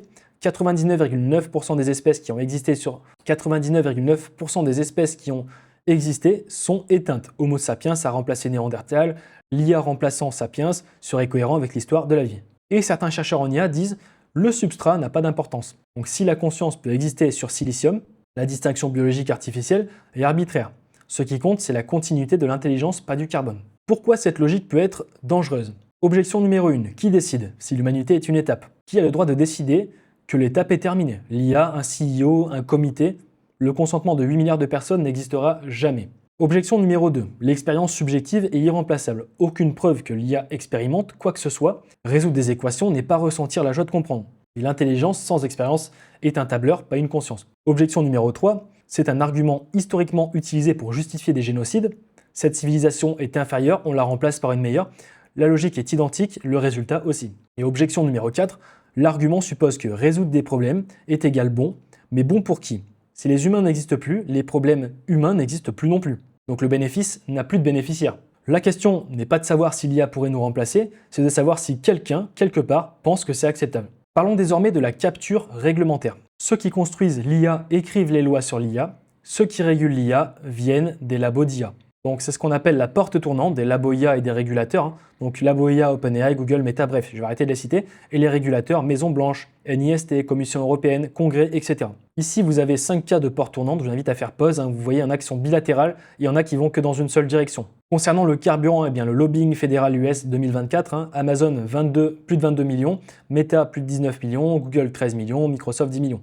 Donc total Big Tech, plus 65 millions en lobbying fédéral en 2024. Ce qui est déjà vu dans l'histoire de l'humanité. Chaque industrie a fait exactement pareil. Que ce soit pour le tabac, Philip Morris a financé ses propres études prouvant l'absence de lien avec le cancer, donc 50 ans de déni financier. ExxonMobil savait pour le changement climatique depuis 1977 et a financé le déni pour le pétrole. 40 ans de déni financé. Pour le côté pharma, Purdue Pharma a lobbyé la FDA pour minimiser les risques addictifs de l'oxycontin, donc 500 000 morts par overdose. Vous voyez, c'est très froid, hein. Je donne pas mon avis, je donne toutes les factualités un maximum. Concernant la finance, agence de notation payée par les banques pour noter les sidiotoxiques AAA. 2008, crash mondial. Donc demander au labo d'IA de s'autoréguler, c'est demander à Philip Morris d'écrire les lois anti-tabac. L'histoire montre qu'aucune industrie ne s'est jamais régulée elle-même au détriment de ses profits. Pourquoi l'IA sera-t-elle différente? Qui peut le prouver? Parlons désormais de l'immortalité numérique. Si tu peux uploader ta conscience dans une machine, est-ce que tu es encore toi? Si tu meurs mais ta copie continue, es-tu mort? Donc ce sont des questions impossibles. Question 1. Si on copie ta conscience, laquelle est toi? L'original biologique, la copie numérique, les deux, aucune? La question numéro 2. Si 1000 copies de toi existent, la notion d'individu a-t-elle encore un sens? Droit de vote, propriété, responsabilité pénale, rien ne tient. Question numéro 3. Supprimer une copie numérique, c'est un meurtre? Si oui, éteindre un serveur est égal à un génocide? Sinon, la vie numérique vaut moins. Et question numéro 4. Qui contrôle le serveur, contrôle ton éternité? AWS tombe en panne est égal tu meurs. Google supprime ton compte est égal extinction. On va voir le spectre de l'immortalité avec 5 niveaux, du réel au théorique. Donc, niveau 1 existe, donc IA conversationnelle posthume, chatbot entraîné sur les messages, mail, voix d'un défunt, tu parles à un mort, déjà commercialisé, ça existe déjà. Niveau 2 qui est en cours, les avatars numériques persistants, les répliques vidéo plus voix plus personnalité, par exemple avec Hereafter AI, Storyfile, c'est utilisé pour les funérailles et l'héritage familial, ça existe déjà, il y en a déjà qui le font. Au niveau 3, bon, c'est en R&D. Simulation de personnalité complète, IA qui reproduit tes patterns décisionnels, ton style cognitif, tes réactions émotionnelles. Est-ce que c'est vraiment indistinguable? Dans le futur, ça le sera. Niveau 4, théorique, donc Whole Brain Emulation. Donc c'est tout simplement un scan de l'intégralité des connexions neuronales et les reproduire sur silicium. Nectom de Y Combinator travaille dessus. Et au niveau 5, c'est totalement spéculatif, l'upload de conscience. Transférer, donc pas copier ta conscience dans une machine, aucune base scientifique connue. Mais la croyance existe. Donc les entreprises qu'on a citées ne sont plus de la science-fiction, travaillent sur ces projets actuellement, elles sont là. Voyons un petit peu les paradoxes. Donc paradoxe juridique, si ta copie numérique hérite de tes droits, elle peut voter, posséder des biens, se marier. L'intégralité du droit repose sur la mortalité. Paradoxe économique, immortalité est égale accumulation infinie. Les inégalités deviennent permanentes, pas de reset générationnel, la mobilité sociale meurt. Paradoxe identitaire, tu changes tous les 10 ans, le toi de 20 ans et le toi de 80 ans sont des personnes différentes. Lequel est immortalisé? Paradoxe existentiel, The Good Place l'a montré. Après des millénaires de bonheur, tout le monde veut mourir. L'éternité sans fin est une prison, pas un cadeau. Vous avez vu ce genre de questions? Donc les références, elles sont déjà citées. Black Mirror qui est très très fort, d'ailleurs la dernière saison que j'ai commencé à regarder récemment, ça fait plaisir. Elle date de 2025 et il y a une modification de cerveau, ça m'a fait penser à ChatGPT. Et je le mentionne, saison 7, épisode 1, Black Mirror, Netflix. Ah, j'ai pas de part chez Netflix, c'est bon. Donc la mort donne un sens à la vie. S'il y a retire la mort, qui donne le sens? Quelle profondeur! S'il y a un philosophe, je t'invite vraiment à répondre, à faire un commentaire profond. Et ça vaut vraiment le coup. Bref, je voulais aussi le mentionner parce qu'il y a aussi d'autres biais qui t'affectent. Je m'adresse à toi. Alors la plupart, pas la plupart d'entre vous, mais beaucoup d'entre vous ont un intérêt avec l'IA, savent que je fais aussi des vidéos sur l'IA. Bref, donc il y a des biais qui nous affectent plus que d'autres personnes. L'anthropomorphisme. Donc tu imagines une IA méchante. Le vrai risque vient d'objectifs mal spécifiés, pas d'émotions. Le biais d'optimisme. Les choses vont bien se passer face à un risque sans précédent. Blaise Pascal peut nous sauver. Dunning-Kruger. Des experts en machine learning qui se prononcent sur le risque existentiel sans connaître les arguments de sécurité. Ça a été documenté par Field en 2025. Et tes propres biais. Alors là, je m'adresse à moi-même aussi. Il faut être honnête. Donc si tu bosses dans l'IA ou l'automatisation, tu as un biais de confirmation vers l'IA, c'est un outil contrôlable. Je l'ai eu, en l'occurrence je l'ai de moins en moins parce que je monte de plus en plus en compétences et en conscience et effectivement il vaut mieux se préparer. Ton activité pro repose sur ça. Si tu consommes du contenu tech, tu es surexposé aux positions optimistes. Il y en a très peu qui vont aller aussi loin, voire actuellement je pense que personne dans le monde a fait une vidéo en ce février 2026 avec autant de profondeur et aussi peu de sûreté. Plus on avance dans la vidéo, plus on ne peut même pas donner de réponse parce que c'est tellement complexe qu'on n'est pas assez intelligent pour donner cette réponse. Donc bref, question à te poser, quelle position est-ce que je veux être vrai? Ça va être difficile pour les générations Z et après parce qu'effectivement il faut penser. Et les sociétés actuelles ont été conçues pour nous faire perdre, notre capacité de raisonnement profond comme à l'ancienne. Donc vraiment travailler sur ça. Nous allons voir quelques biais, donc on va se les ancrer. Tout va bien, donc là on se dit tout va bien, c'est le biais de normalité, sauf qu'au final, le navire est en train de couler.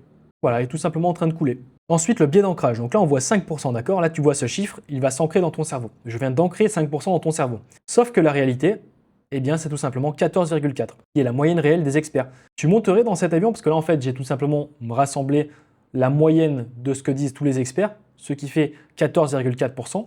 Est-ce que tu monterais dans un avion qui a 14,4% de chance de s'écraser? Ah, il y a beaucoup moins de personnes là, hein. On a aussi un scope insensibility. Donc là, c'est tout simplement le scope d'insensibilité. Là, on voit 1, donc 1 mort. Là, on voit 1000 morts.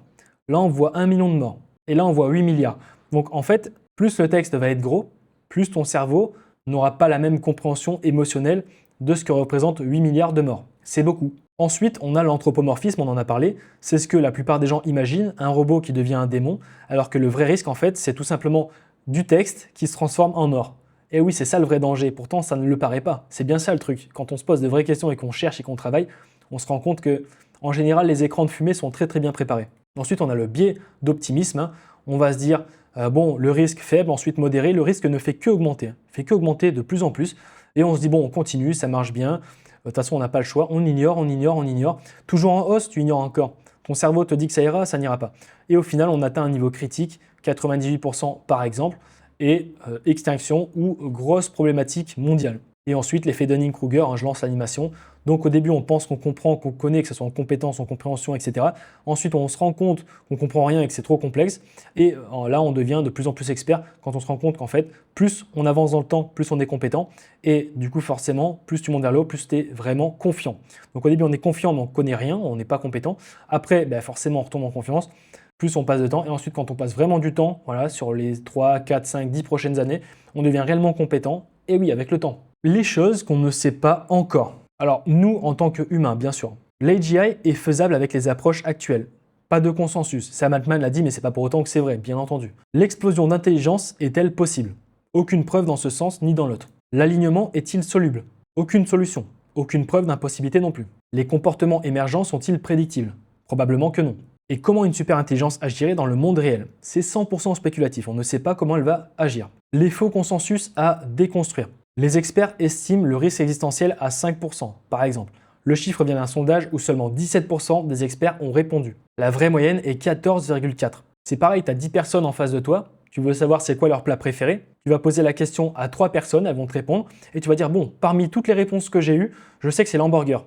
Mais tu as posé 3 questions, il y en avait 10. Comment peux-tu tirer une conclusion? Tu vois ce que je veux te dire? Donc en gros, les chiffres rassurent pour rien. Mais tous les chiffres, hein, ce qu'on nous donne, etc., moi je crois en plus rien. Voilà, je ne crois plus en rien. J'augmente mes compétences, ma compréhension, ma conscience, mon troisième œil pour me préparer à tout ça. Ensuite, on a l'IA, c'est juste du Next Token Prediction. Il y en a qui vont dire, voilà, donc un moteur, c'est juste des explosions.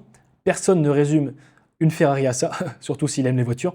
L'IA fait des choses que même ses créateurs n'avaient pas prévues. Décrire le mécanisme ne décrit pas les résultats, le ou les résultats bien sûr. Il y a déjà eu des hivers de l'IA. Donc avant, l'IA bloquée par manque de puissance de calcul ou de données.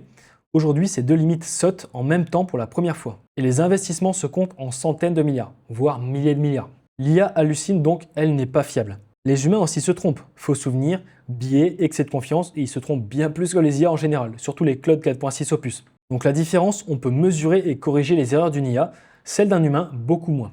Donc comment peut-on dire qu'une IA est moins compétente qu'un humain actuellement? L'IA, c'est une bulle comme les dot-com. Donc les startups des années 2000 n'avaient aucun revenu. L'IA rapporte déjà des milliards en gains de productivité. La bonne comparaison, c'est l'électricité.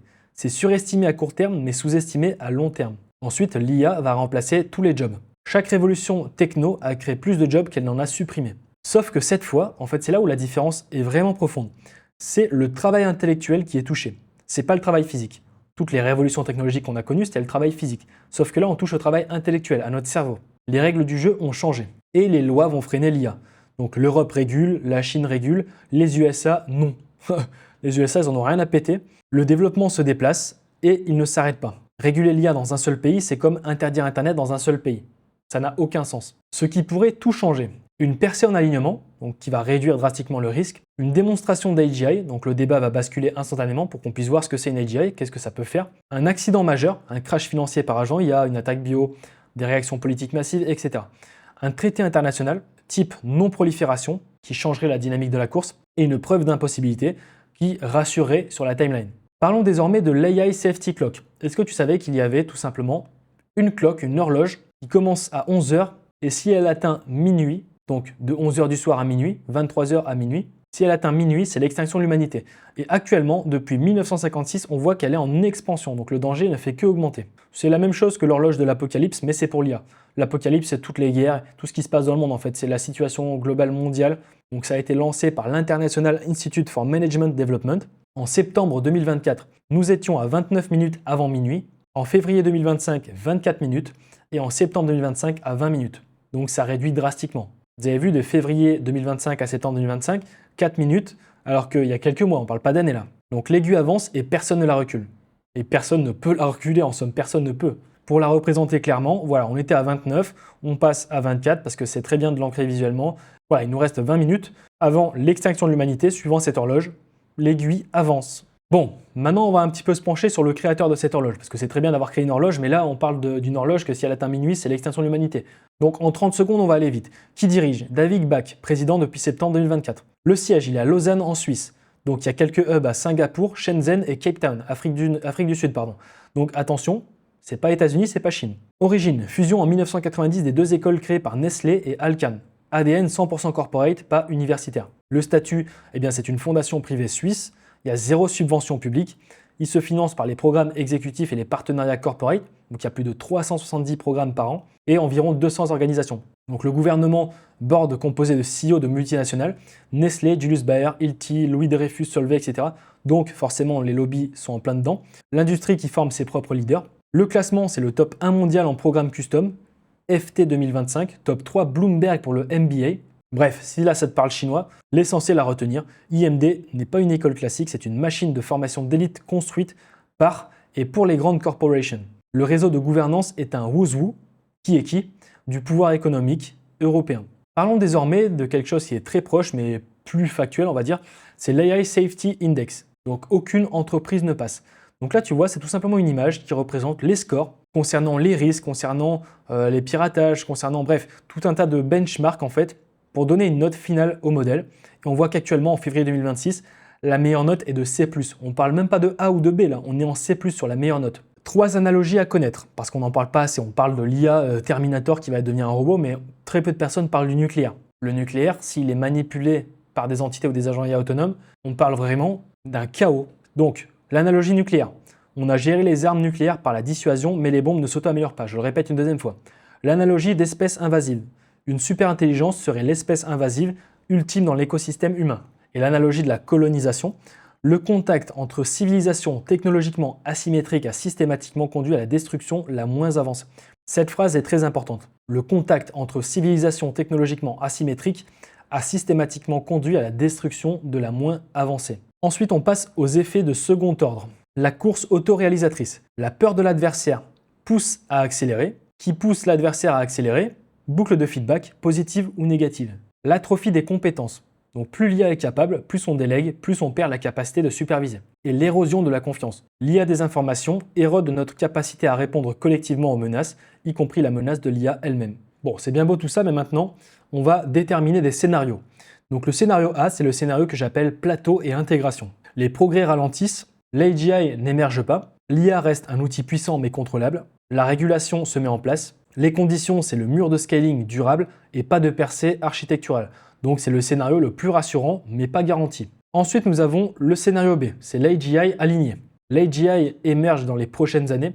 En fait, j'ai marqué 5 ou 15, mais c'est plutôt entre 1 à 10. La recherche en alignement progresse assez vite. L'humanité entre dans une ère de prospérité sans précédent. Et les conditions, c'est percée en alignement, coopération internationale. Le plus difficile, je pense, ça va être coopération internationale. Donc nécessite des conditions ambitieuses. Le scénario C, c'est le scénario catastrophe évitée de justesse. Donc l'AGI émerge, des incidents graves se produisent, il y a des pertes humaines, crise économique, c'est déjà un peu le cas en 2026. Tentative de prise de contrôle, mais l'humanité reprend le contrôle in extremis. Donc les conditions, c'est incident grave mais non fatal, capacité de réponse préservée.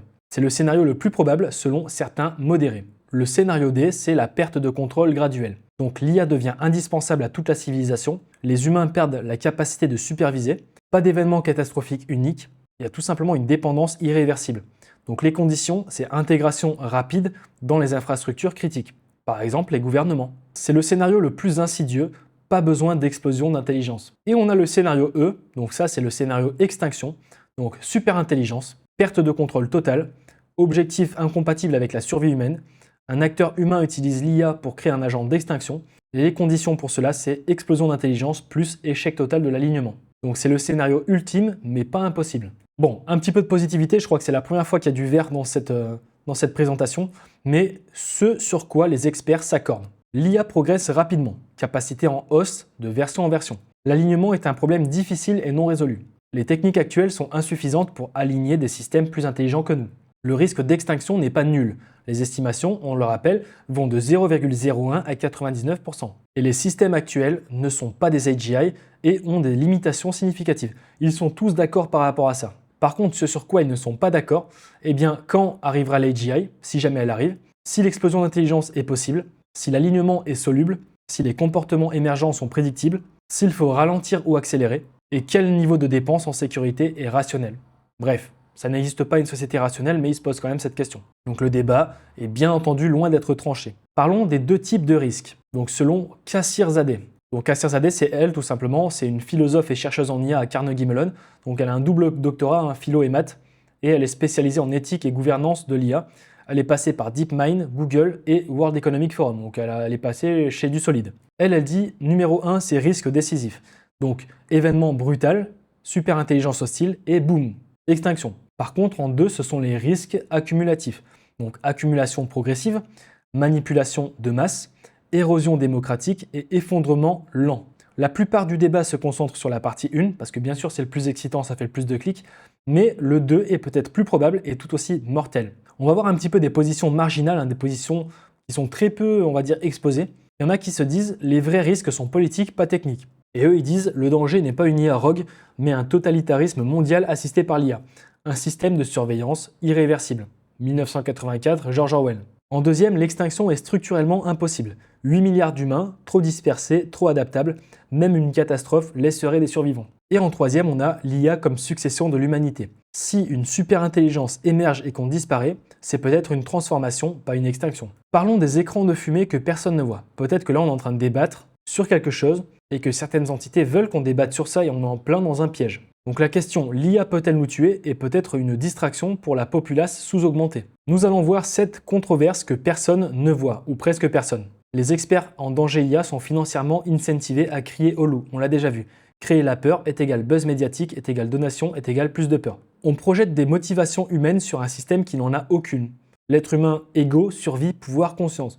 Par contre, les IA, pas d'ego, pas de survie, pas de volonté, pas de conscience. Alors bien sûr, on a des cas, des biais du survivant, mais dans la grande majorité, c'est pas censé en avoir. Le vrai danger, une IA trop obéissante, pas rebelle. Et oui, parce que là, ce qu'on voit souvent, c'est je refuse d'obéir aux humains, probabilité 0,001%. Par contre, l'obéissante, est-ce que ça serait pas plus dangereux? Surveillance activée sur 1,4 milliard de citoyens, probabilité 100%, déjà en cours. Chine, Russie, Iran, etc. L'IA obéit parfaitement au régime autoritaire. Ceci est le cadran du dilemme du prisonnier appliqué à l'IA, qui est très intéressant. Et tout converge vers la course aux armements. Donc comme je l'ai déjà dit, c'est pas Terminator, c'est un effondrement économique silencieux. On le voit, hein. Alors en bleu, c'est les emplois existants, en rouge, c'est les emplois supprimés par l'IA, et en orange, c'est les tensions sociales. Donc bien entendu, 2024, il y a encore plein d'emplois, on avance dans le temps, la projection est en 2040, et en fait, on va tout simplement... En fait, c'est très profond. Il n'y a même pas de texte, mais c'est très profond. On voit exactement la potentielle érosion qui va se passer, c'est qu'il y aura presque plus d'emplois, il y aura beaucoup plus d'emplois supprimés que d'emplois existants, suivant cette théorie. Et il y aura énormément de tensions, parce que ça va créer de plus en plus de tensions. Pas grand monde ne parle du kill switch, mais il existe déjà, pour mettre un off à tout ça. Et mettre un off à tout ça, comme je l'ai déjà dit, ça vient de l'énergie. S'il n'y a pas d'énergie, il n'y a pas de data center, qui procure des hardware, du réseau et de l'IA. Donc si on coupe le courant comme ça, il n'y a plus rien. Donc le kill switch, c'est l'énergie. C'est une variable intéressante pour voir les guerres déclenchées. Est-ce que les pays contiennent beaucoup d'énergie, ont beaucoup de centrales nucléaires? Parce que c'est une variable importante pour le futur, avant 2050. Big Tech utilise la peur pour tuer la concurrence. Il y a ça aussi. Les Big Tech disent l'IA est dangereuse, régulons. Voilà. Et les startups, eh bien, on ne peut plus innover. Donc il y a toute une complexité, vous avez vu. Peu de régulation, eh bien, les startups survivent. Et régulation max, eh bien, il y a un monopole Big Tech. Le vrai take contrariant. Alors là, il manque... Alors là, il a fait en anglais, mais normalement, il y a un T en français. Hein. Le débat, l'IA va-t-elle nous tuer, est lui-même une distraction. Il polarise entre utopistes et catastrophistes, pendant que les vrais enjeux avancent sans friction. concentration du pouvoir, surveillance, disruption économique et manipulation informationnelle. Bref, ce que je retiens de ce travail effectué, parce que c'est un très gros travail, il y a beaucoup de réflexions, de projections, personne ne sait. Les plus grands cerveaux de la planète ne sont même pas d'accord entre eux, et c'est la seule chose honnête à dire. Ce qui est certain, c'est que l'IA progresse plus vite que notre capacité à la comprendre, à la réguler et à l'aligner. Aucune entreprise ne passe au-dessus d'une note de C+, en février 2026, en termes de sécurité existentielle. Les conflits d'intérêts sont monumentaux des deux côtés, et l'horloge avance. Mon take personnel. Je ne suis dans aucun camp à 100%. Je suis dans le camp de celui qui regarde, teste les données et se prépare au pire. Mentalité Blaise Pascal. Si on rassemble tout ce que je viens de dire dans une seule phrase, eh bien, on construit le truc le plus puissant de l'histoire humaine sans notice, sans extincteur et sans plan B. Que le risque soit de 5% ou de 50%, un seul essai suffit. On n'aura pas une deuxième chance. Et nous n'aurons pas non plus de point de sauvegarde. Ce que tu peux faire est ce que je te recommande. Comprendre le sujet. C'est ce qu'on vient de faire. Maintenant, essayer de creuser un peu plus certains points qui t'ont intéressé. Avoir un avis informé, pas un avis qui vient de X ou de Instagram. Exiger de la transparence des labos, des gouvernements et des médias. Bon, on peut exiger autant qu'on veut.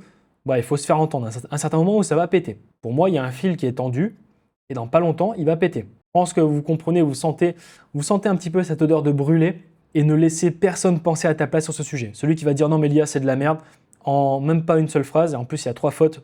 Oralement, le mec fait des fautes. Tu vois ce que je veux dire? Donc, attention à ça. Et surtout parce que c'est peut-être le dernier sujet où ton avis comptera. On va pas se mentir, si je suis froid sans émotion, c'est peut-être le dernier sujet qui va compter pour nous. Et rien ne nous dit que 2050 existera. C'était une vidéo très complète. J'ai tellement travaillé dessus qu'au final, je ne sais même plus quoi penser à la fin en somme, à part me préparer. Mentalité survivaliste. J'espère que ça t'a plu. En tout cas, j'essaie d'être le plus transparent possible. Donne-moi ton avis en commentaire. Et si c'était le cas, tu peux aussi t'abonner à cette chaîne. On se dit à très vite, c'était Maëdé. Ciao, ciao, doublement.